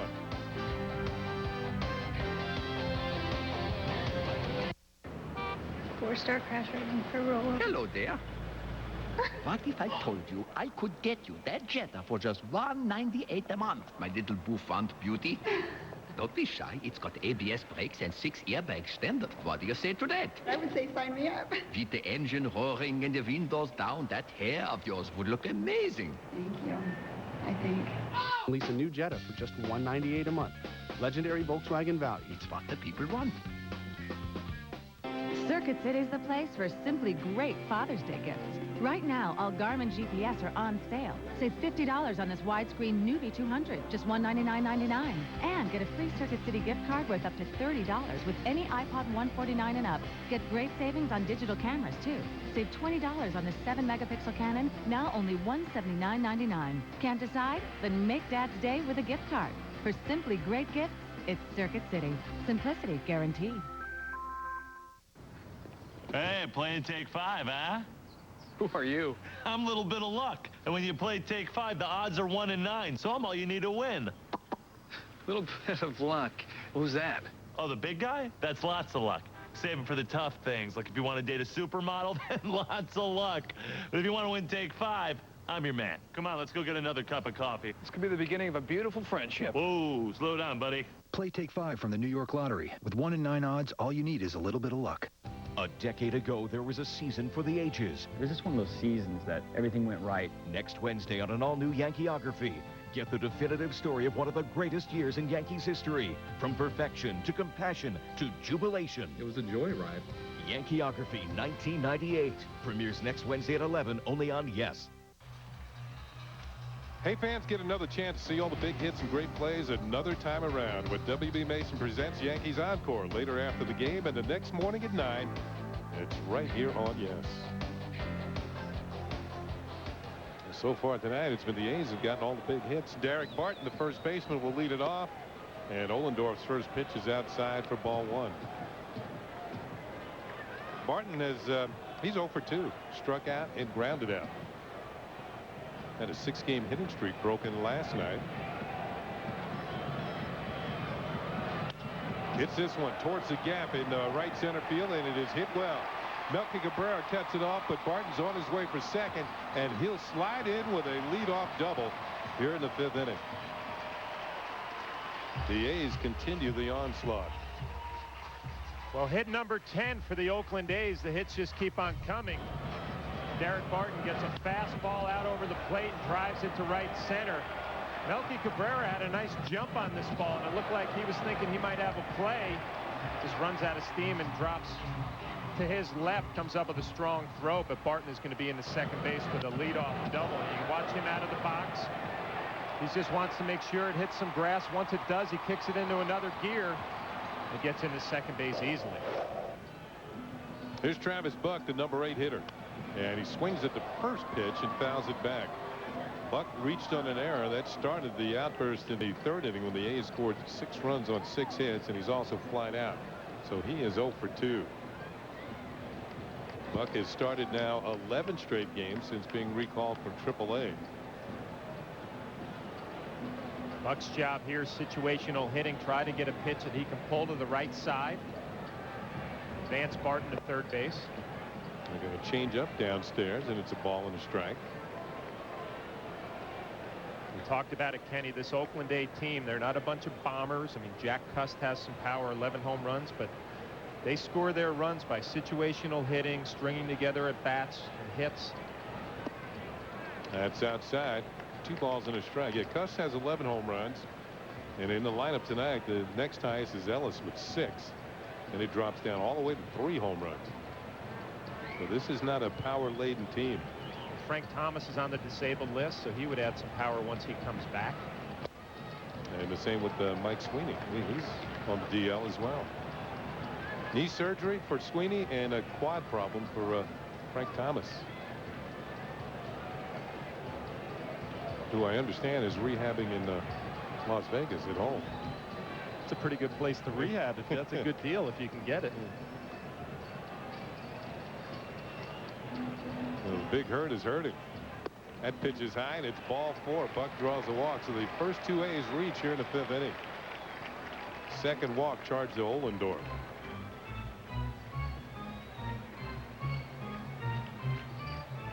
Well, these Oakland A batters are going to be looking for their signs from third base coach Tony DeFrancesco, and Tony wanted me to say hello to his mom and dad back in Rockland County. Tony and Roseanne DeFrancesco, who from Suffern, New York in Rockland, and Tony was actually a catcher who signed with the Boston Red Sox, played a little bit with the Cincinnati Reds in the minor leagues, and has been managing in the Oakland A's system for 14 years and finally gets an opportunity here in the big leagues on Bob Guerin's staff.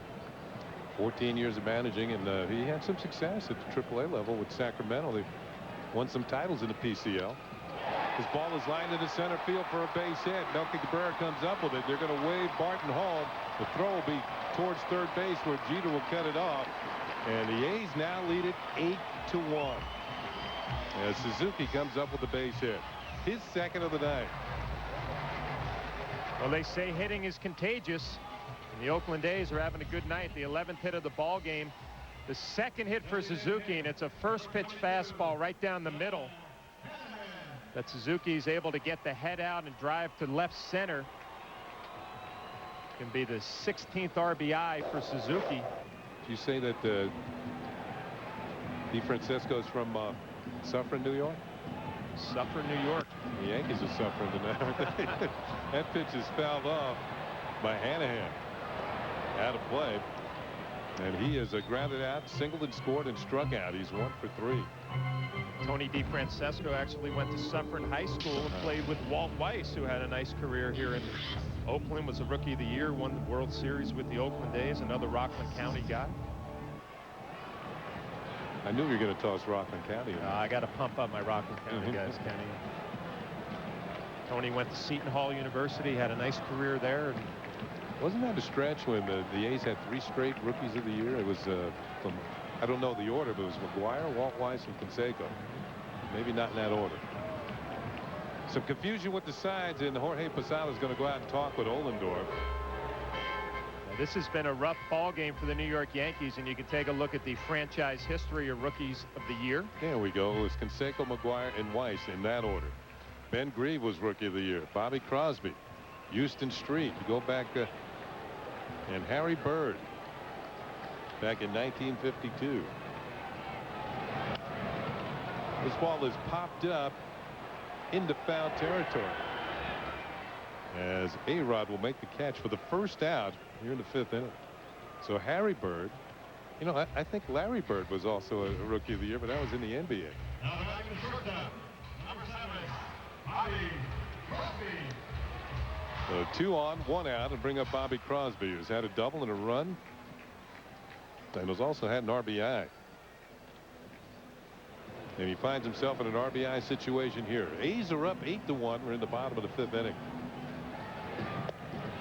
And that pitch is over the outside corner for a call strike. The A's, in fact, their franchise has had more Rookies of the Year than any other team, 7 of them. Bobby Crosby looking to get back to that Rookie of the Year form in 04. And a lot of injuries since then. Bouncing ball slowly hit towards third. Short hop for A-Rod. He's going to make the play at third to force the runner. As Buck is out number 2. So Crosby will reach on a fielder's choice, and there's 2 on and 2 outs. Now, the A's record is an American League record. If you go over to the National League, the Dodgers have made a habit of having Rookies of the Year. You go all the way back to Jackie Robinson, and they've had 16 of them. Here's Jack Cust. Is making a bid for having a very good night. He is 2 for 2 with 3 runs batted in and a run scored. And takes a pitch. It's in the dirt for ball 1. On the scale of hits during a game, 1 hit's okay, 2 is good, 3 is very good, 4 is excellent, and 5 is unbelievable. And what Johnny Damon did was just off the charts the other day when he had 6 hits. Off the charts. And the pitch is in the dirt, gets away from Posada. The runners are going to move up. That appears to be a wild pitch that allows both runners to move up 90 feet. Well, Kenny, this has been a sloppy game defensively for the New York Yankees. Jason Giambi makes an error. Jorge Posada tries to backhand that ball in the dirt right there, doesn't slide his body in front, and it gets by him. Been a lot of confusion on pitch sequences and cross-ups and ball in the dirt right there that Jorge probably should have gotten his chest protector in front. So a sloppy game defensively for the New York Yankees, pitching and defense. Pitches high and away to Cust, and it's ball 3. 3 balls and no strikes. Mentioned that Cust leads the league in base on balls. He had his 49th walk his last time up. To make that his first time up tonight.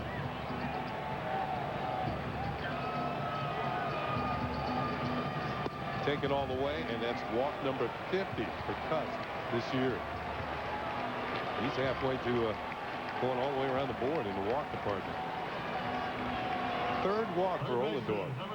See, Joe Girardi looks a little bit frustrated. I mean, last night was such a clean ball game. As you see, LaTroy Hawkins getting loose in the Yankee bullpen. It was such a clean ball game, Kenny. Well pitched by Chin-Ming Wang. 4 double plays. The defense played well. They get to 1 game over 500, and now here through 5 innings, very sloppy New York Yankee baseball. Bases loaded for Eric Chavez. It takes a pitch high and inside for ball 1.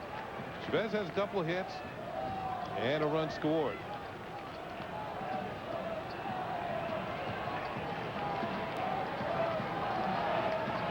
That's what he's done in his career with the bases loaded. Not bad numbers. 5 career grand slams. Pitch is on the way, and he fouls it back just in front of us. And it's a ball and a strike on the A's longtime 3rd baseman. You got Suzuki at 3rd, Crosby at 2nd, Cust at 1st.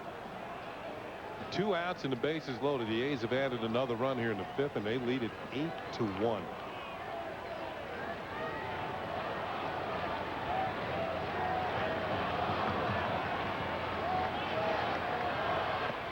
Low and inside, and Posada has to scramble again, and this time comes up with it. 2 balls and a strike. Ollendorf's been all over the place. Yeah, Ollendorf really has not looked sharp. A lot of breaking balls down in the dirt, fastballs that are running up and away. When he's at his best, he's got that good sinking fastball down and away, and it's put your defense on their heels a little bit. The long innings, a lot of runners on base. 2-1 pitches over the inside corner. Chavez didn't believe it, but it is. Call strike 2. 2 balls and 2 strikes.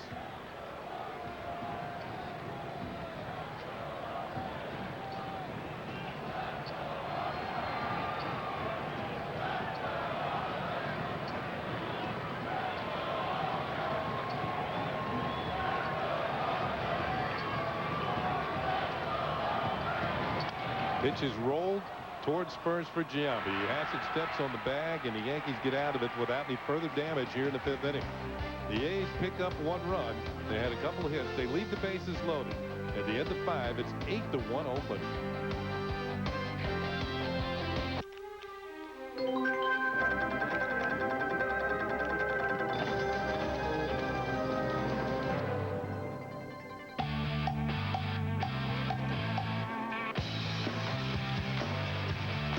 The New York Yankees, in their final season at Yankee Stadium, are using a special commemorative baseball created by Rawlings for each of their final season home games.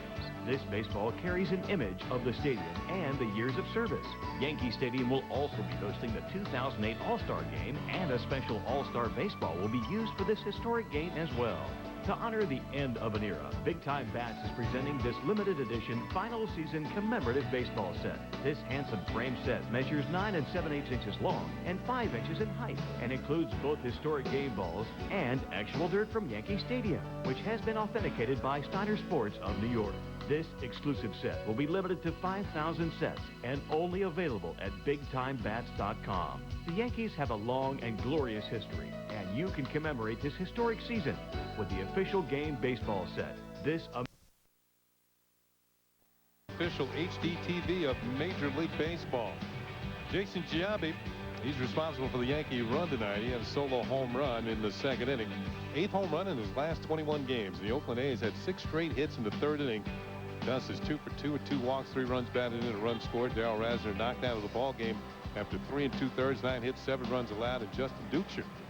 5 innings, he has allowed just 1 run on 4 Yankee hits, and he'll face Derek Jeter leading off in the 6th for the Yankees. And the first pitch is outside for ball 1. Duchesne so far tonight as Jeter's 1 for 2, and you know, every once in a while you talk about momentum shifts in other sports. There's a pitch for a strike. You hear about it in basketball. You know, teams go off on runs. In football, maybe a long drive will change the momentum of the game. But there's certain things in baseball, too, that lead to momentum shifts. And I believe there was one in this game as Jeter swings and doesn't get a slow curveball, and the count goes to 1-2. Back in the third inning, when the Yankees had runners at first and third with one out after Jeter had a single. There's that off-speed curve that swung on and missed. Dukeshire came back and struck out Abreu and A-Rod. With runners at first and third and one out, he struck out Abreu for the second out and A-Rod to end the inning. Jeter fouls his pitch off, keeps the at-bat going with ball and 2 strikes. And then the A's came right back in the bottom of the inning, you know, feeling that they had dodged a bullet and got out of it of a major jam, and came right back and scored 6 runs. And that momentum certainly shifted in their favor. Pitch hit on the ground off of the pitcher Dukeshire, who comes up with it and throws Jeter out for out number 1 here in the 6th. Everything going Oakland's way here in this ball game. Well, Derek Jeter hits this ball hard right back up the middle, and pay attention to Dukeshire and see the fielding position that he's in. Squared up right towards home plate. It just pops up off his glove, and it's going to be an easy play. Check out the fielding position straight up towards home plate. Just keep the ball in front of you. Pops off the heel of his glove, lands right back in it. And an easy throw over to Barton for the first out here in the 6th inning. So Jeter's now 1 for 3. Abreu steps in 1 for 2. And the first pitch is high and away for ball 1. You know, Kenny, I always pay attention to pitchers when they have a big lead. Do they change their game? Do they just start pumping fastballs in? And Dukeshire, he's not showing that. A lot of cutters. Fastball in the outside corner there, but you know, the slow curveball, he's still pitching his game. Still pitching to the game plan that he had coming in. Always a good sign for a pitcher.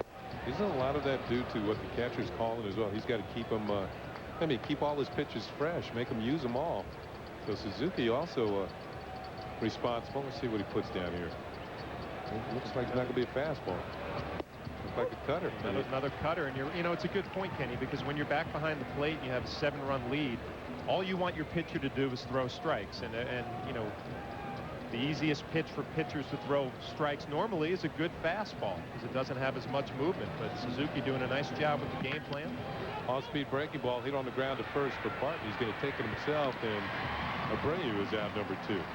You know, I think what happens is if you get predictable at any time, major league hitters are going to, you know, jump on board, start getting some base hits, and before you know it, you're in trouble. So it's best to stick with the game plan and mix your pitches up. I'll tell you what, a pitcher who can throw strikes with all of his pitches is going to make this guy right here, Suzuki, look good. You know, because he's able to call any pitch at any count. And this is how he got Alex Rodriguez's last at bat. A little curveball down and away for ball 2, and a little cutter that he fouls off. The big slow curveball that locks Alex Rodriguez up. Pitch is a strike to A-Rod here, and it snowballs in a strike. A-Rod has struck out twice, swinging in the first inning and caught looking in the 3rd. So he's gotten A-Rod twice and has 4 strikeouts total on the ball game.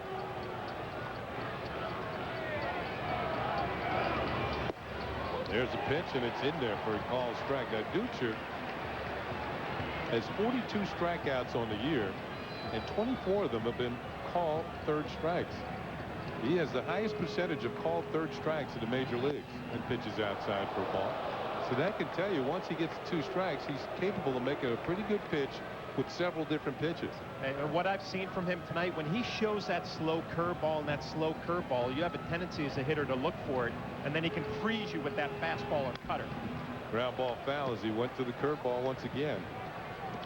And Alex Rodriguez has had a tough night with that curveball. I'm sure it's in the back of his head. Hasn't been able to time the break of it and how slow it is, about 67 miles an hour. So pitcher catcher, you can pick your spots to try and freeze a hitter on the outside corner with really an average fastball of 86 to 88. Ball hit on the ground is short. 2 hops for Bobby Crosby. And the Yankees go quietly here in the 6th. 1-2-3 as they go out in order. Going to the bottom half of the inning, the A's still lead 8-1. With a They close out their series with the A's in Oakland. Complete coverage starts at 9 o'clock with batting practice today, followed by the Tri-State Ford pregame. Then join Ken Singleton and me for the play-by-play. Yankees, A's. It all starts tomorrow night at 9 o'clock, only on Yes. Now the Yankees have made a pitching change as we go to the bottom half of the 6th inning. LaTroy Hawkins making his first appearance since June the 5th. That was against the Blue Jays at Yankee Stadium. Hawkins, of course, had to serve a suspension of 3 games for throwing at Luke Scott of the Baltimore Orioles. And now this will be his 23rd appearance of the year. 27 hits in 26 2/3 innings. He'll face Mark Ellis. And the first pitch is in there for a call strike. 14 walks for LaTroy Hawkins, awfully high for the limited innings that he has worked.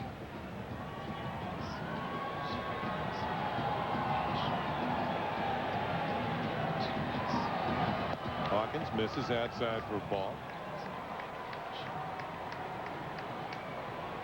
So Ollendorf worked 1 1/3 innings and allowed a run on a couple of hits, no strikeouts and 3 walks. This ball is hit high in the air to fairly deep left field. Johnny David going back to the base of the warning track and will make the catch for the out. So Ellis hit it fairly well, but well, you really got to hit one here to get it out. There's 1 down. Center fielder, number 28, Carlos Gonzalez. Well, they announced the attendance for tonight, and it's 27,292. And this is dollar hot dog night.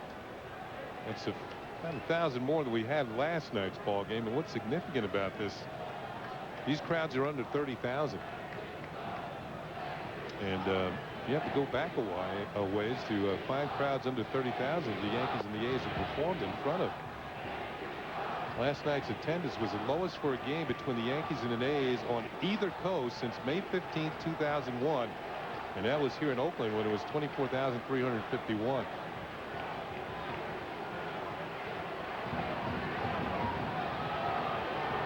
Here's Gonzalez. Takes a pitch for a strike. And since that date of May 15th, 2001, the Yankees and A's have played 56 games, and all of them had at least 30,000 in attendance. But the last 2 games of this series, both crowds under 30,000. Gonzalez is 1 for 3, had a 2-run double in the 3rd inning. I'm sure the middle of the week series doesn't help the attendance numbers, and also the Yankees, you know, a game over 500 coming into this ball game. Haven't gone off on their hot streak as of yet to try and get the fans to come here to Oakland to watch them play. Pitch is hit in the air to left field for Johnny Damon once again. And he is camped under this one, and this is going to be out number 2.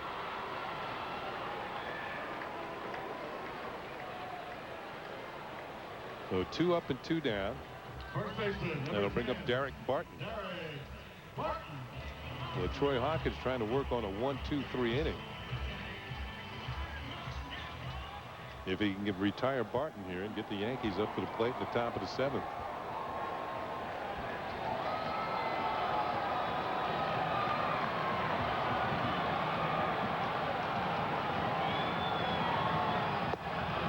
Pitch is in there for a call strike. Now, there had been talk of a new ballpark here in the Oakland area, not here in Oakland, but actually down in Fremont. But from what I understand, it's kind of gone by the wayside, at least for now.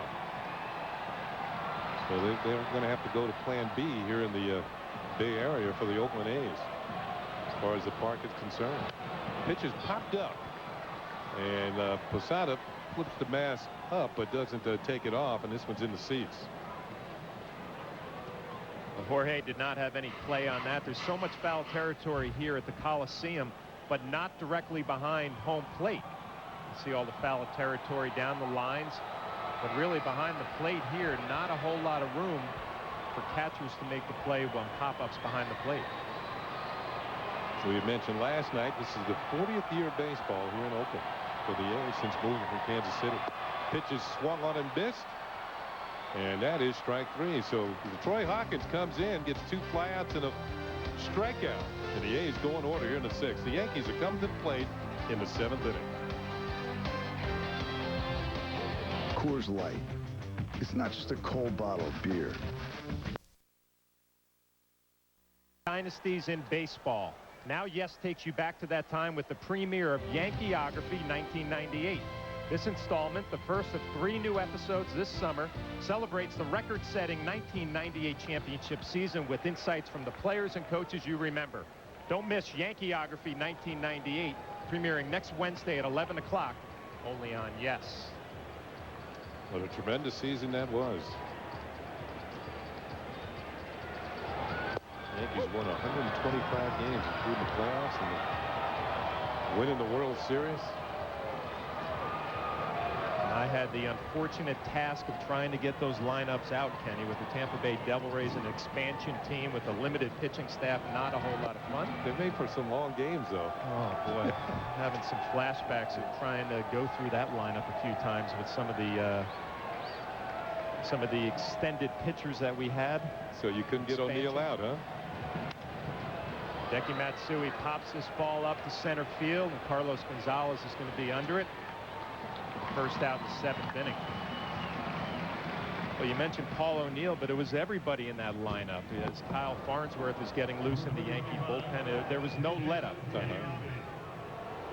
that the year Scott Brocious hitting 9th?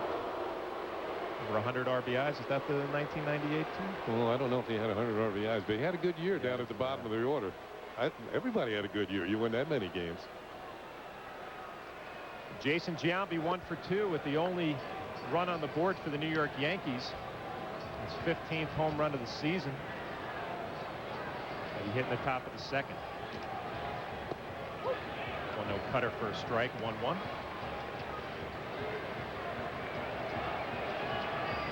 So Justin Duscher pitching in the 7th inning. His pitch count still in good shape. Nice slow curveball for a ball. Pitch count at 91, and I guess as advertised, Kenny, we were told he throws a lot of strikes, a nice cutter, good curveball.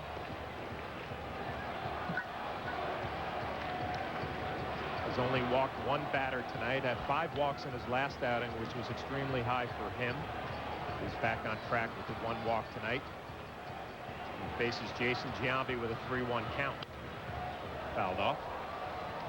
I like the way his curveball is so good and so slow. It's almost like a change-up curve. And then that makes his fastball and his cutter look that much faster. Very slow curveball with good break to it. 3-2. Fly ball to left field. It's going to be a long run for Jack Cust. And it's a fair ball. So Jason Giambi on his way to second base. And he's going to stop there as Jack Cust throws it in there at Chavez at third. So Jason Giambi with his 2nd hit of the ball game, a 1-out double. Actually, it's his 3rd hit of this series, and 2 of them have been to the left side of second base. You can see Cust is playing way over in left center field. Had a long run, and Jack Cust isn't the best outfielder to begin with. You can see him straining just to get towards the line, and this ball's going to fall in. Then he tries to throw on the brakes, and man, that was close to being a knee injury. There's a Duscher with the look, and he wants to know, hey, where's the defense? You can't do that. Somebody on your defensive players see that, and somebody relays that to Cust. You know, you can make your, you can be upset, but you don't get upset at your fielders.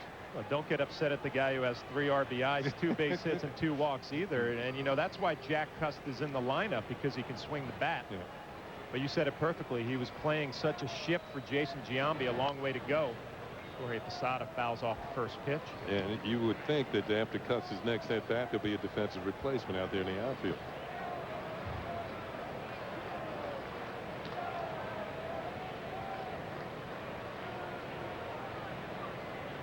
So Jorge Posada is 0 for 2. Jason Giambi at second base with 1 out. Takes a fastball away to even the count 1-1. I've seen fielders after, pitchers put on a display on the mound as Andrew Brown is warming up in the A's bullpen. I've seen them come in after the inning's over and say, hey, I don't get upset when you give up home runs. I don't throw my hands up in the air. 2-1.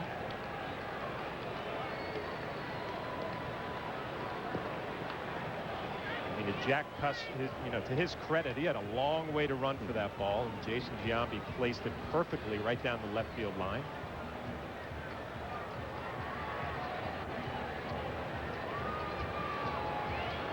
Two-1 to Posada. Line drive right at Barton at first base. He catches it, throws to second, and doubles up Jason Giambi. As second base umpire DJ Rayburn brings up Jason Giambi. So the Yankees playing a sloppy game as Jorge Posada hits a line drive to first baseman Barton, who on the run comes up with a throw to double off Jason Giambi. He got caught falling asleep. A bad base running play by the New York Yankees. A's still lead 8-1. I take care of veterans. I work with the teachers of tomorrow. I save abused kids. We are New Jersey state workers. We're not in it for the money. But we should still be able to take care of our families. And have a secure retirement. New Jersey's workers deserve a fair shake. Last year, Trenton passed a contract that protects pensions while saving taxpayers money. Now, Trenton wants to break this deal and put futures at risk. Call Governor Corzine. Tell him to keep his word. J&R, New York's largest and top-rated technology superstore for cameras, computers, audio products, movies, music, housewares, TVs, video games, and more, is now proud to be the official consumer electronics retailer of the New York Yankees. Hey, look, it's Derek Jeter. I get that all the time. Fusion gets up to 29 miles per gallon. Derek lied too. And you're gonna love the Vista roof on the new Edge. Want to take one for a drive? Sure. Hey, throw me the keys to the Edge. Are you sure you're not a shortstop? Get the all-new Ford Edge crossover for $269 a month. Just $269 a month. Here you go, kid. Only at your Tri-State Ford dealer. Number one, Bob Lorenz once again with the Tri-State Ford update. Let's check what happened at Fenway tonight. Got interesting. Top of the ninth, O's with a tying run at the plate, but Jonathan Papelbon and Roberts to ground to first. Kevin Youkilis touches the bag. That's the ball game. Papelbon gets his 19th save. They fight off the Orioles, who won last night. So this series even at a game apiece. Jason Varitek with a 3-run home run for Boston as the Red Sox win this one 6-3. Now let's get you back to McAfee Coliseum. Right fielder, number 6, Chavez. Puck. We're back for the bottom of the 7th inning. Oakland A's leading 8-1. 8 runs, 11 hits for the A's. 1 run, 5 hits, and 1 error for the New York Yankees. Yankees could have used Babe Ruth either on the mound or at the plate tonight.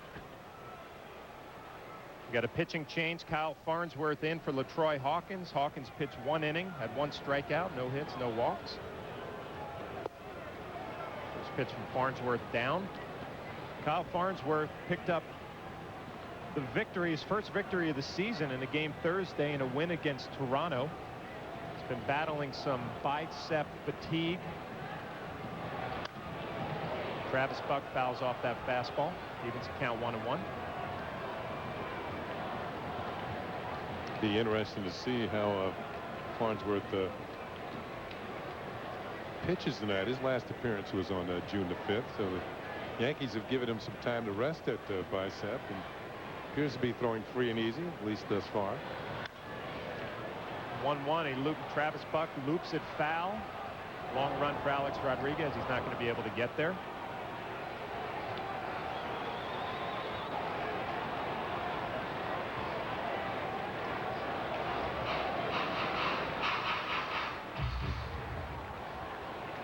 So the Yankees having a tough ball game all the way around. Big error for Jason Giambi to start the 3rd inning. Darryl Rasner didn't have his good stuff, didn't have his good control.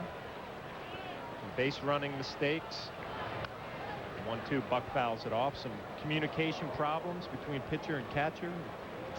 Wild pitches, tough ball game all the way around for the New York Yankees. And you mentioned it, as crisp as the game was last night. I mean, it was a well-played game by both teams. Tonight it's been all A's, but they've been helped out by the Yankees in their offbeat play. 1-2 to Buck is grounded to Jason Giambi at first base, and the flip to Kyle Farnsworth for the first out in the bottom of the 7th inning. A play that Looked awfully familiar to the play in the third inning where Jason had the high flip. And it was Buck who hit the ball back in the third inning. And you can see Giambi gets to it and is going to lead Farnsworth almost perfectly. And there's the out. And let's go back to the third inning. It's Buck again. Travis Buck hitting the ball on the ground. This led to a 6-run outburst. Comes up with it, but the flip is well over the head of the starting pitcher, Darryl Rasner, backed up by Jorge Posada.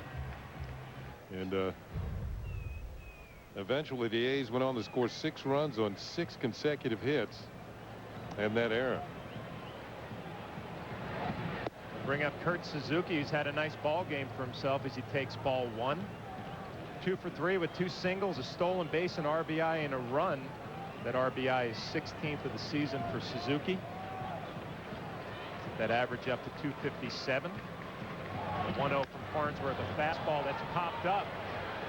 Alex Rodriguez getting under it. He's going to make the play for the second out in the bottom of the 7th inning.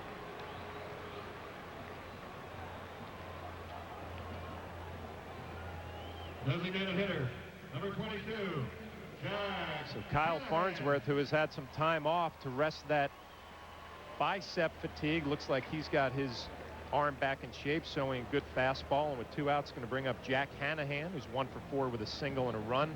That single was a bunt single in the third inning that added to that big inning for the Oakland A's, which they scored 6 runs.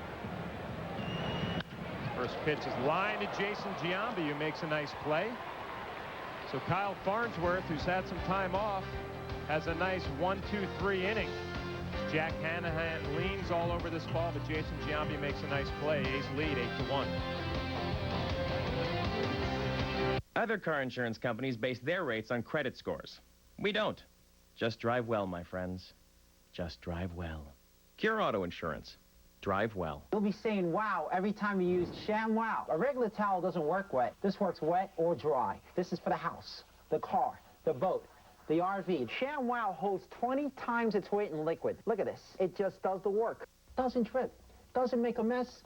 You wring it out. You wash it in the washing machine. Made in Germany. You know the Germans always make good stuff. You can cut it in half. Use one as a bath mat. Use one as a towel. Put a wet sweater. Roll it up. It dries your sweaters. Here's some cola. Wine, coffee, pet stains. Not only is the damage going to be on top, there's your mildew. That is going to smell. Look at this. Put on the spill. Turn it over. Without even putting any pressure, 50% of the cola right there. You follow me, camera guy?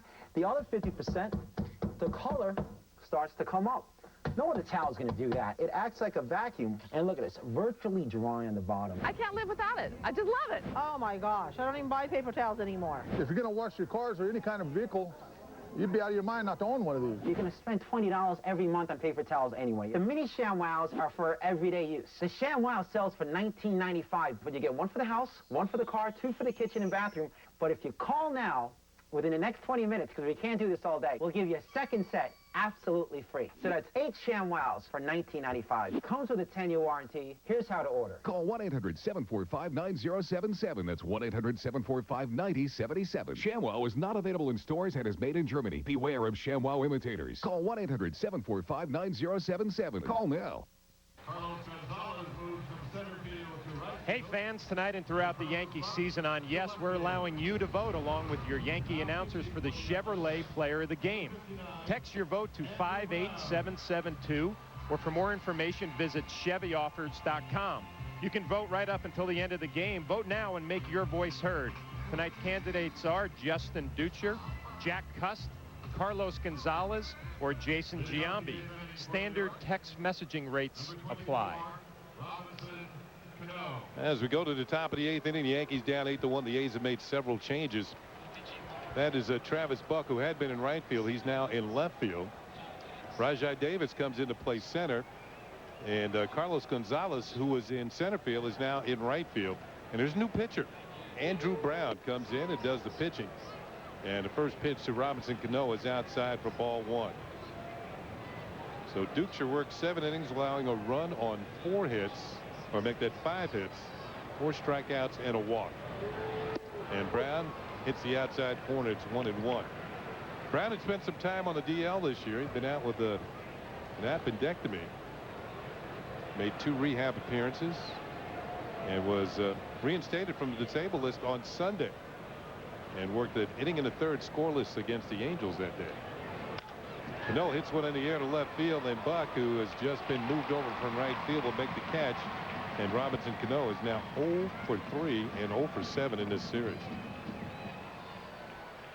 Well, Andrew Brown, part of this Oakland A bullpen that has actually done a nice job. They're 12-5 with a 3.03 ERA.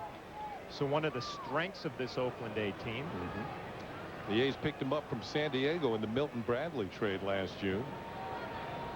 And he was called up to Oakland in mid-July. This is the first time that Brown has ever faced the Yankees. That pitch is high to Melky Cabrera, who's 0 for 2. Melky's grounded out and struck out. Kenny, you mentioned part of that Milton Bradley trade. He's having a nice year in Texas. Big year. Swing and foul tipped into the glove of Suzuki for a strike. 1-1 on Melky.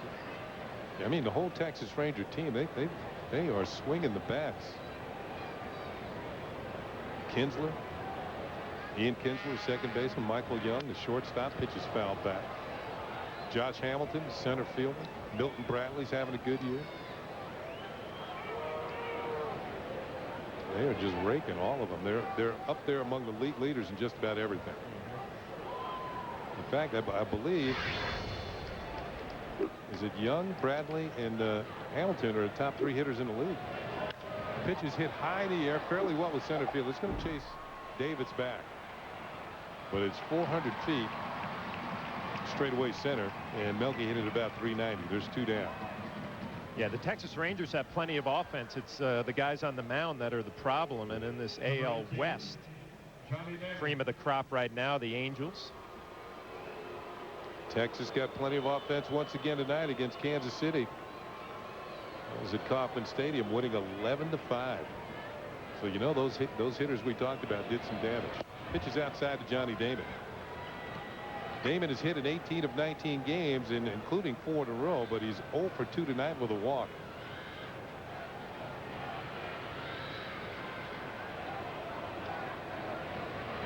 Brown deals, and it's a call strike. 1-1.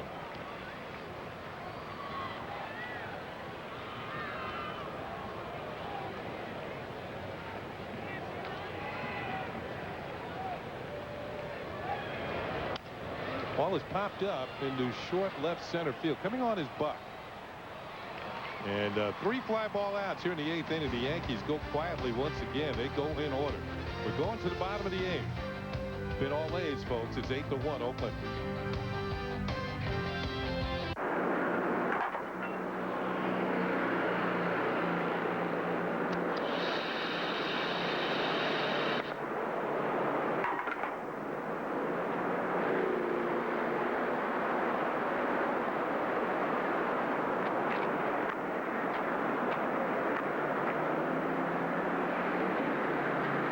Now get 0% APR financing for 60 months on any 2008 Chevy Cobalt. The K&G 2 suits for $150 event is on. Right now, for a limited time, you can get 2 selected men's suits for just $150. That's less than the price of 1 at a department store. K&G Fashion Superstore. There is only one triple play where your HD experience is free. Where internet access is up to 5 times faster than phone company high-speed internet. Yeah. Only one triple play where you get unlimited calling with 13 calling features included.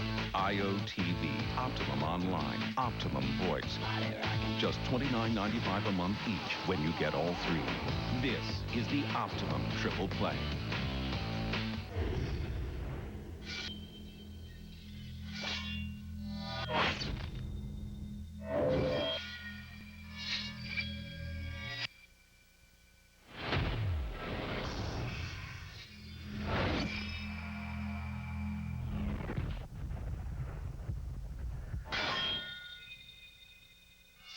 The Kawasaki Go Green sales event. Get the lowest payments of the year now.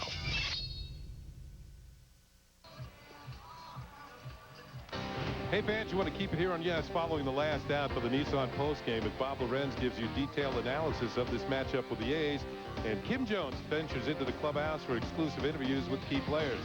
It's Nissan postgame right here on Yes. Well, as we go to the bottom of the 8th inning, we've seen the A's make some substitutions, and when you get a game like this, it's 8-1, and it's been kind of a one-sided ball game. Hi, Daddy. Yankees for our troops. Yeah, all right. It's a good sign, but what Joe Girardi has not made any substitutions tonight. I don't think he's very happy with the way the team has performed, and you know, I can recall a game years ago that we got crushed, and Earl Weaver made a point of saying, for all you regulars who think you're coming out of this game and I got to stay here and watch it, you are sadly mistaken. I picked up my glove and went right back out to right field. Here's the pitch. And Bobby Crosby takes from Edward Ramirez, who becomes the 5th Yankee pitcher of the night. Ramirez has done a pretty good job for the Yankees out of the pen. You can see his ERA stands at 2.65, 17 strikeouts in 17 innings for a changeup pitcher. Bobby Crosby. Foul tips it at the plate. Crosby tonight is 1 for 3 with a double, run scored, and a run batted in. That double coming in the big 6-run inning for the A's back in the 3rd. Edward Ramirez had a good outing his last time out in Friday's loss against Kansas City. Had a scoreless 9th. Pitch is high and away, and it's 3 balls and a strike. He's looking to build on that. He had a rough outing the time before against Toronto. Really, he had been so good early on this year, had a couple of blips on the radar screen. Now he's trying to get himself back on track.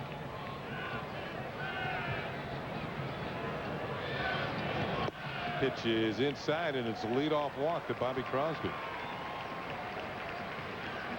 You know, I was talking about the Texas Rangers and their hitting. They do not have the top 3 hitters in the league. They do have the top hitter in Milton Bradley, but they have the top 3 hitters in terms of hits in the league. Kinsler, Hamilton, and Michael Young.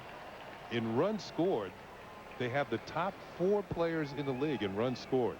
Kinsler, Young, Hamilton, and Bradley. And they scored 11 runs tonight, so you figure some of those hitters got some hits, and some of them scored some runs. The Yankees will be seeing them pretty soon. Here's Rajai Davis, who took over in center field as the A's strengthened their defensive outfield posture in the last inning. Davis making his first at bat of the night. This is the role that he's usually been used in as a defensive replacement. Young man from Connecticut.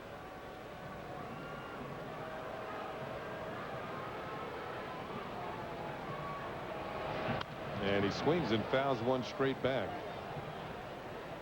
Watched him take batting practice today. He's got a little pop in his bat, too. He's born in Norwich, Connecticut, and now lives in Waterford. And the A's claimed him off waivers.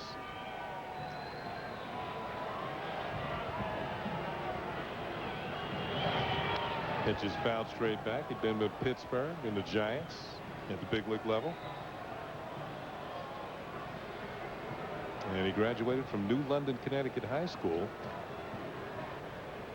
and attended the University of Connecticut at Avery Point, which is in Groton. So from the tri-state area, fouled at the plate once again. And he is really known for his speed. You look at some of his numbers in the minor leagues. I know it's not the same as stealing bases in the big leagues. 57, 45, 45, 40, 27. Stolen base totals. Came in last night's ball game and stole a base. The A's have a weapon late in the ball game in a close game. Swing and a miss. Strike 3 as Edward Ramirez has now walked the batter and struck one out, as Davis will hit back to the bench. Good fastball from Ramirez right down the middle, but Davis had seen a couple of change-ups, a little bit of a slider, so had him back on his heels a little bit, and Ramirez able to throw the fastball right by him. Here's Eric Chavez. He's had a good night. A couple of singles, both to the opposite field. He scored a run. He's 2 for 4. And takes a pitch inside from Ramirez for ball 1. Kenny, you brought up a good point about Joe Girardi not taking any of his regulars out of this ball game. I don't think he's going to be real happy. You know, only one error on the scoreboard from Jason Giambi, but just not a very well executed ball game. Change up, swung on and missed. The at-bats haven't been real tough at-bats, kind of a lot of first pitch swinging, lazy fly balls. That game I was talking about years ago, he ended up losing 24-10. But it was 18 to like 2 in 2 minutes. Pitches in the dirt, changeup is low, and I can remember it. I just went and sat down next to Earl so he would see me and just, you know, just sing it, go on in, you know, we don't have it. And he just got up immediately and just announced to the dugout, if I have to stay here and watch this, all you regulars are going to stand. So I knew he was kind of talking to me. And pitches inside for a ball. So as I said, I picked up my glove, went out to right field, and suffered with the rest of us for the remainder of the game. We did end up scoring 10 runs, though.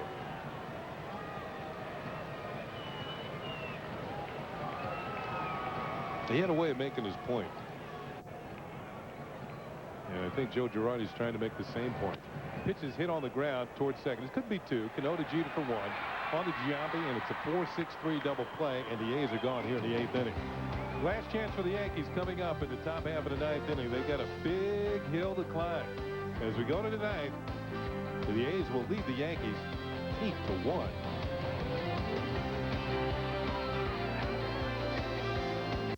This may be one of the scariest places on earth.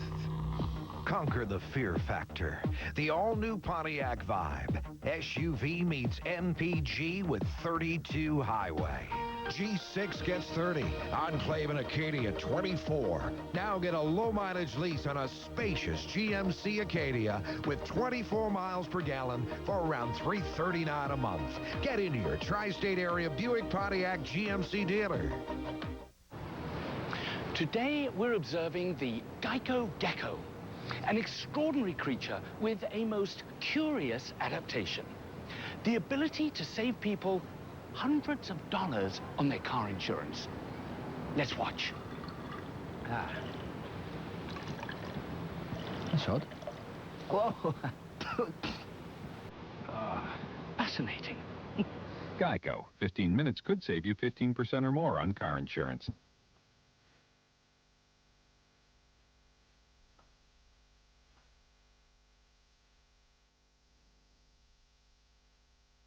The 300 horsepower Acura MDX with super handling all-wheel drive. How you see the road depends on what you're driving. Make just one someone happy. Acura Advance. Take advantage of attractive lease rates on the 2008 Acura MDX for well-qualified customers. The Bombers and A's throw down at Oaktown. Tomorrow, Jeter and Giambi look to add to their history against the A's as they bust out the big bats and flash some leather in the final game of the series. Yankees, A's. Complete coverage starts tomorrow at 9 with batting practice today. Only on Yes.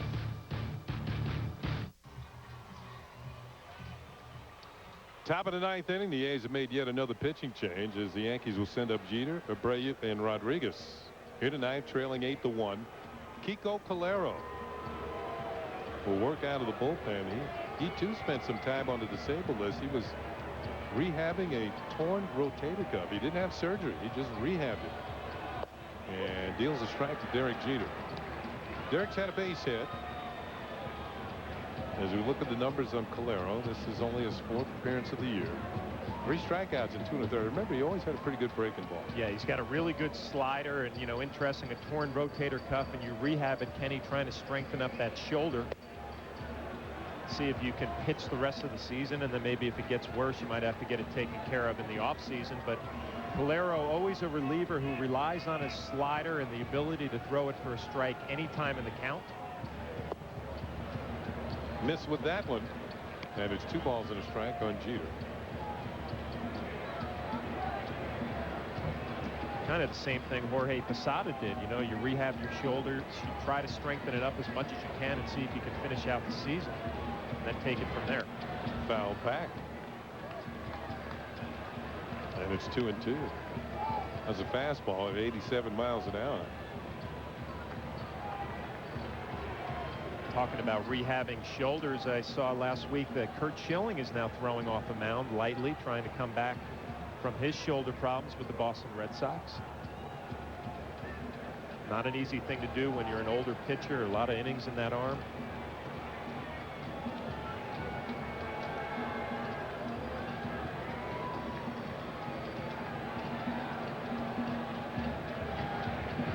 2-2 pitch is on the way, and it's a breaking ball outside. Full count on Derek Jeter.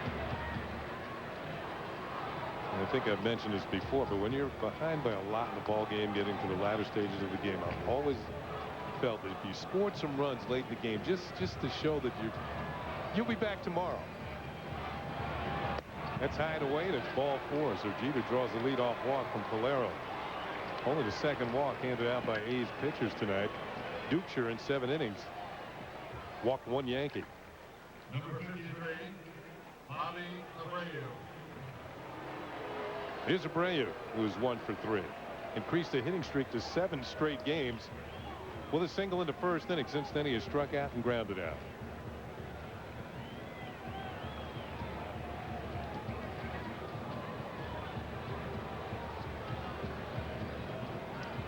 A's not holding Derek Jeter at first base. And the first pitch is high and away to Abreu for ball 1.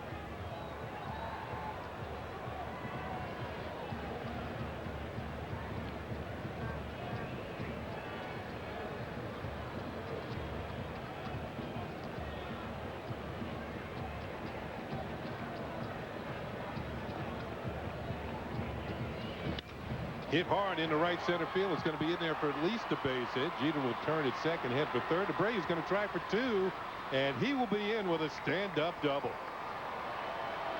So Bobby Abreu with his 26th multi-hit game of the year.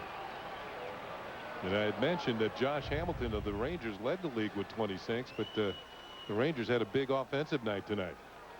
Bobby Abreu had a base hit the other way, his first at bat of this ball game, and here he gets a fastball out over the plate and drills it to right center. Derek Jeter off with a crack of the bat. He's going to get to third base easily, but Davis gets over, cuts it off. Bobby Abreu, thinking double all the way, is in easily with a stand-up 2-base hit. And before we go any further here, as Davis gets the ball back in, Abreu with his 15th double of the year. Kurt Young, the pitching coach, is going to come out and talk to Calero. The A's are getting the bullpen busy once again, as the Yankees have parlayed a walk and a double into a rally here in the 9th inning. And that'll bring up Alex Rodriguez, who's looking for his first hit of the night. A-Rod's hitting 7 straight games, but tonight he's 0 for 3. Struck out twice and grounded to short. Got a chance to drive in some runs here. Remember, he's 2 RBIs short of Joe DiMaggio on the all-time list. First pitch, he had a good swing. It's his best swing of the night, and fouled it off. Strike 1. Yeah, Alex had a tough time with Dukeshire's curveball. Take another look at this swing. It's a slider that we talked about from Calero. It's his bread and butter pitch. Fastball registering 87, 88 miles an hour, so not enough for Alex Rodriguez really to be concerned.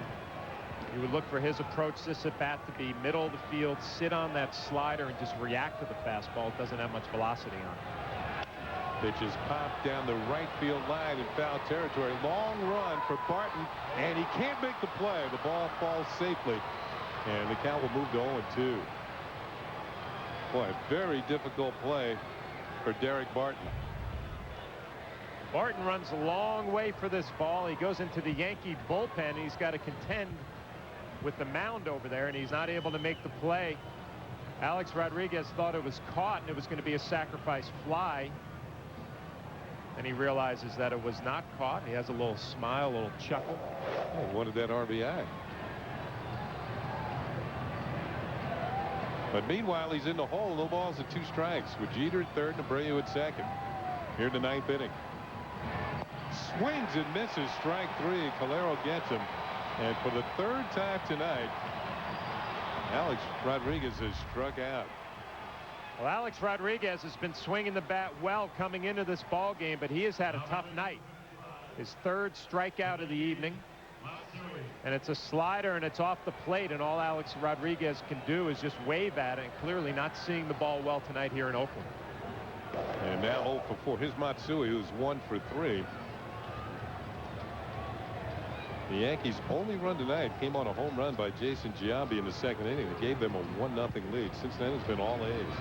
Pitch is outside, and it's ball 1 to Matsui. Hit it sharply in the second inning when he lined out to short, singled to right, and then flied out to center.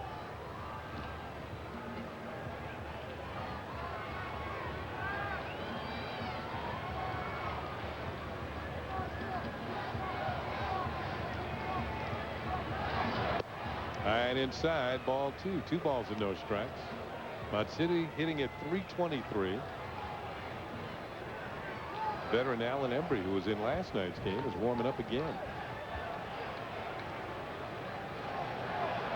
Kenny, we talked about it a little bit before. I think the most disappointing thing about tonight's ball game is how well the Yankees played last night. A crisp game to get over 500 and then to come back the second game of the series and not play your best baseball is going to be very disappointing for Joe Girardi.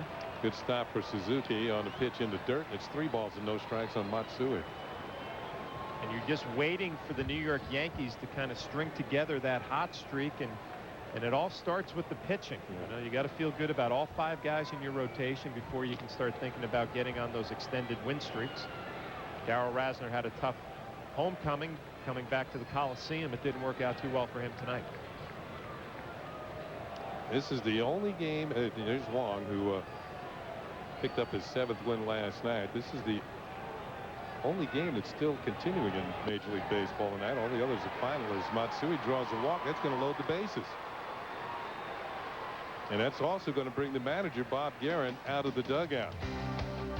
Yankee Baseball on Yes is brought to you in part by Continental Airlines, the official airline of the Yankees. Kia Motors. To learn more, visit kia.com.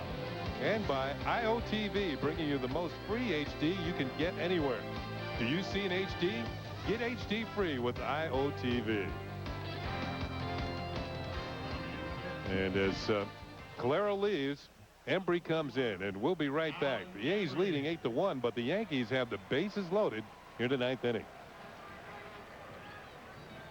Stop smoking now, and in 24 hours, your chance of a heart attack drops. In 3 weeks, your lung function improves, and in 1 year, your risk of heart disease is cut in half. Call for free help. The New York State Smokers Quit Line, 1-866. Second consecutive game in this series. The first man he faced last night was Jason Giambi. Hit him with a pitch. Embry worked 2/3 of an inning last night. Got his 2 outs on strikeouts. Here's the first pitch, and Giambi hits a bouncing ball foul down the first base side. So Embry's in there with the bases loaded and 1 out here in the 9th inning. Let's go back to the second inning.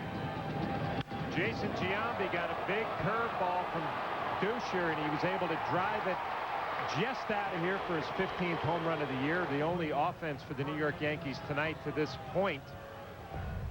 Giambi family in attendance. They liked it. Pitch is on the way. There's a call, striking. It's 0-2. 3 for 22 against Alan Embry. We talked a little bit about it last night. Kenny Embry is a left-hander, comes in, he throws hard, a 93-mile-an-hour fastball there. Doesn't have the big slider. Throws a lot of fastballs. Ball hit on the ground hard to Barton. He has it. Goes to second for 1 to Crosby. On to first to Embry. And the ball gets away and goes into the Yankee dugout. So the A's trying to complete the inning-ending double play. Instead, will give up a couple of runs as Jeter and Abreu will score on the error. I believe Giambi's going to get himself 1 RBI, and Abreu is going to score on the error. Jason Giambi rolls over and hits a ground ball to Barton, comes up, and he makes a nice throw to Bobby Crosby, who comes across the bag. The problem on this play was Alan Embry looked like he got there maybe a little bit late. Jason Giambi hustling all the way. Take a look. Barton makes a nice play, a good throw to Bobby Crosby. He comes across. Hideki Matsui gets out of the way. And it looked like Bobby Crosby was trying to time Alan Embry when he was running over there.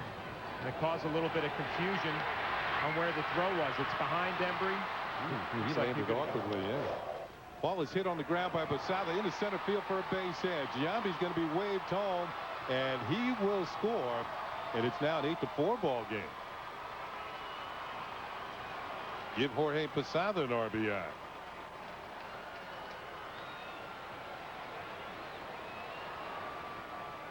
And Jorge's with his first hit of the night. First hit of the night for Jorge Posada, and he gets a fastball that's supposed to be away. It ends up middle in, and right-handed. He just stays right back up the middle.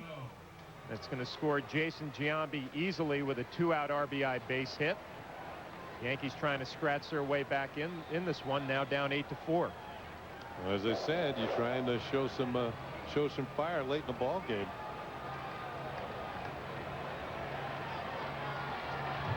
Cano is 0 for 3. Houston Street, the closer, is up for the A's. Pitch is fouled off by Cano, who's grounded out twice and flying out to left. That's probably the last thing that manager Bob Guerin wants to see is Houston Street getting loose. And the fact is he's got a little groin problem that he's trying to nurse. And this would have been a ball game that Bob Guerin would have loved to have given him another night off. But he's got to get loose down in the bullpen as this one gets close.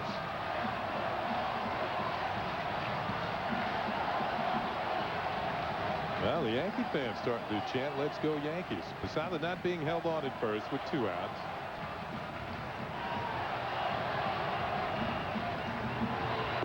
And there's a breaking ball outside for a ball.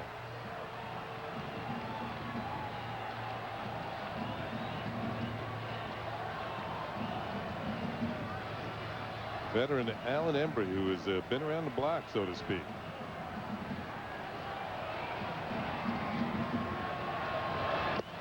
Posada runs down to second as Cano swings and misses, and Posada will move down there on defensive indifference. So now he's in scoring position. We talked about Embry with a good fastball. It's right down the middle, throws it right by Robinson Cano, and Alan Embry actually had his 807th appearance of his career last night, which tied Nolan Ryan for 38th place in Major League history.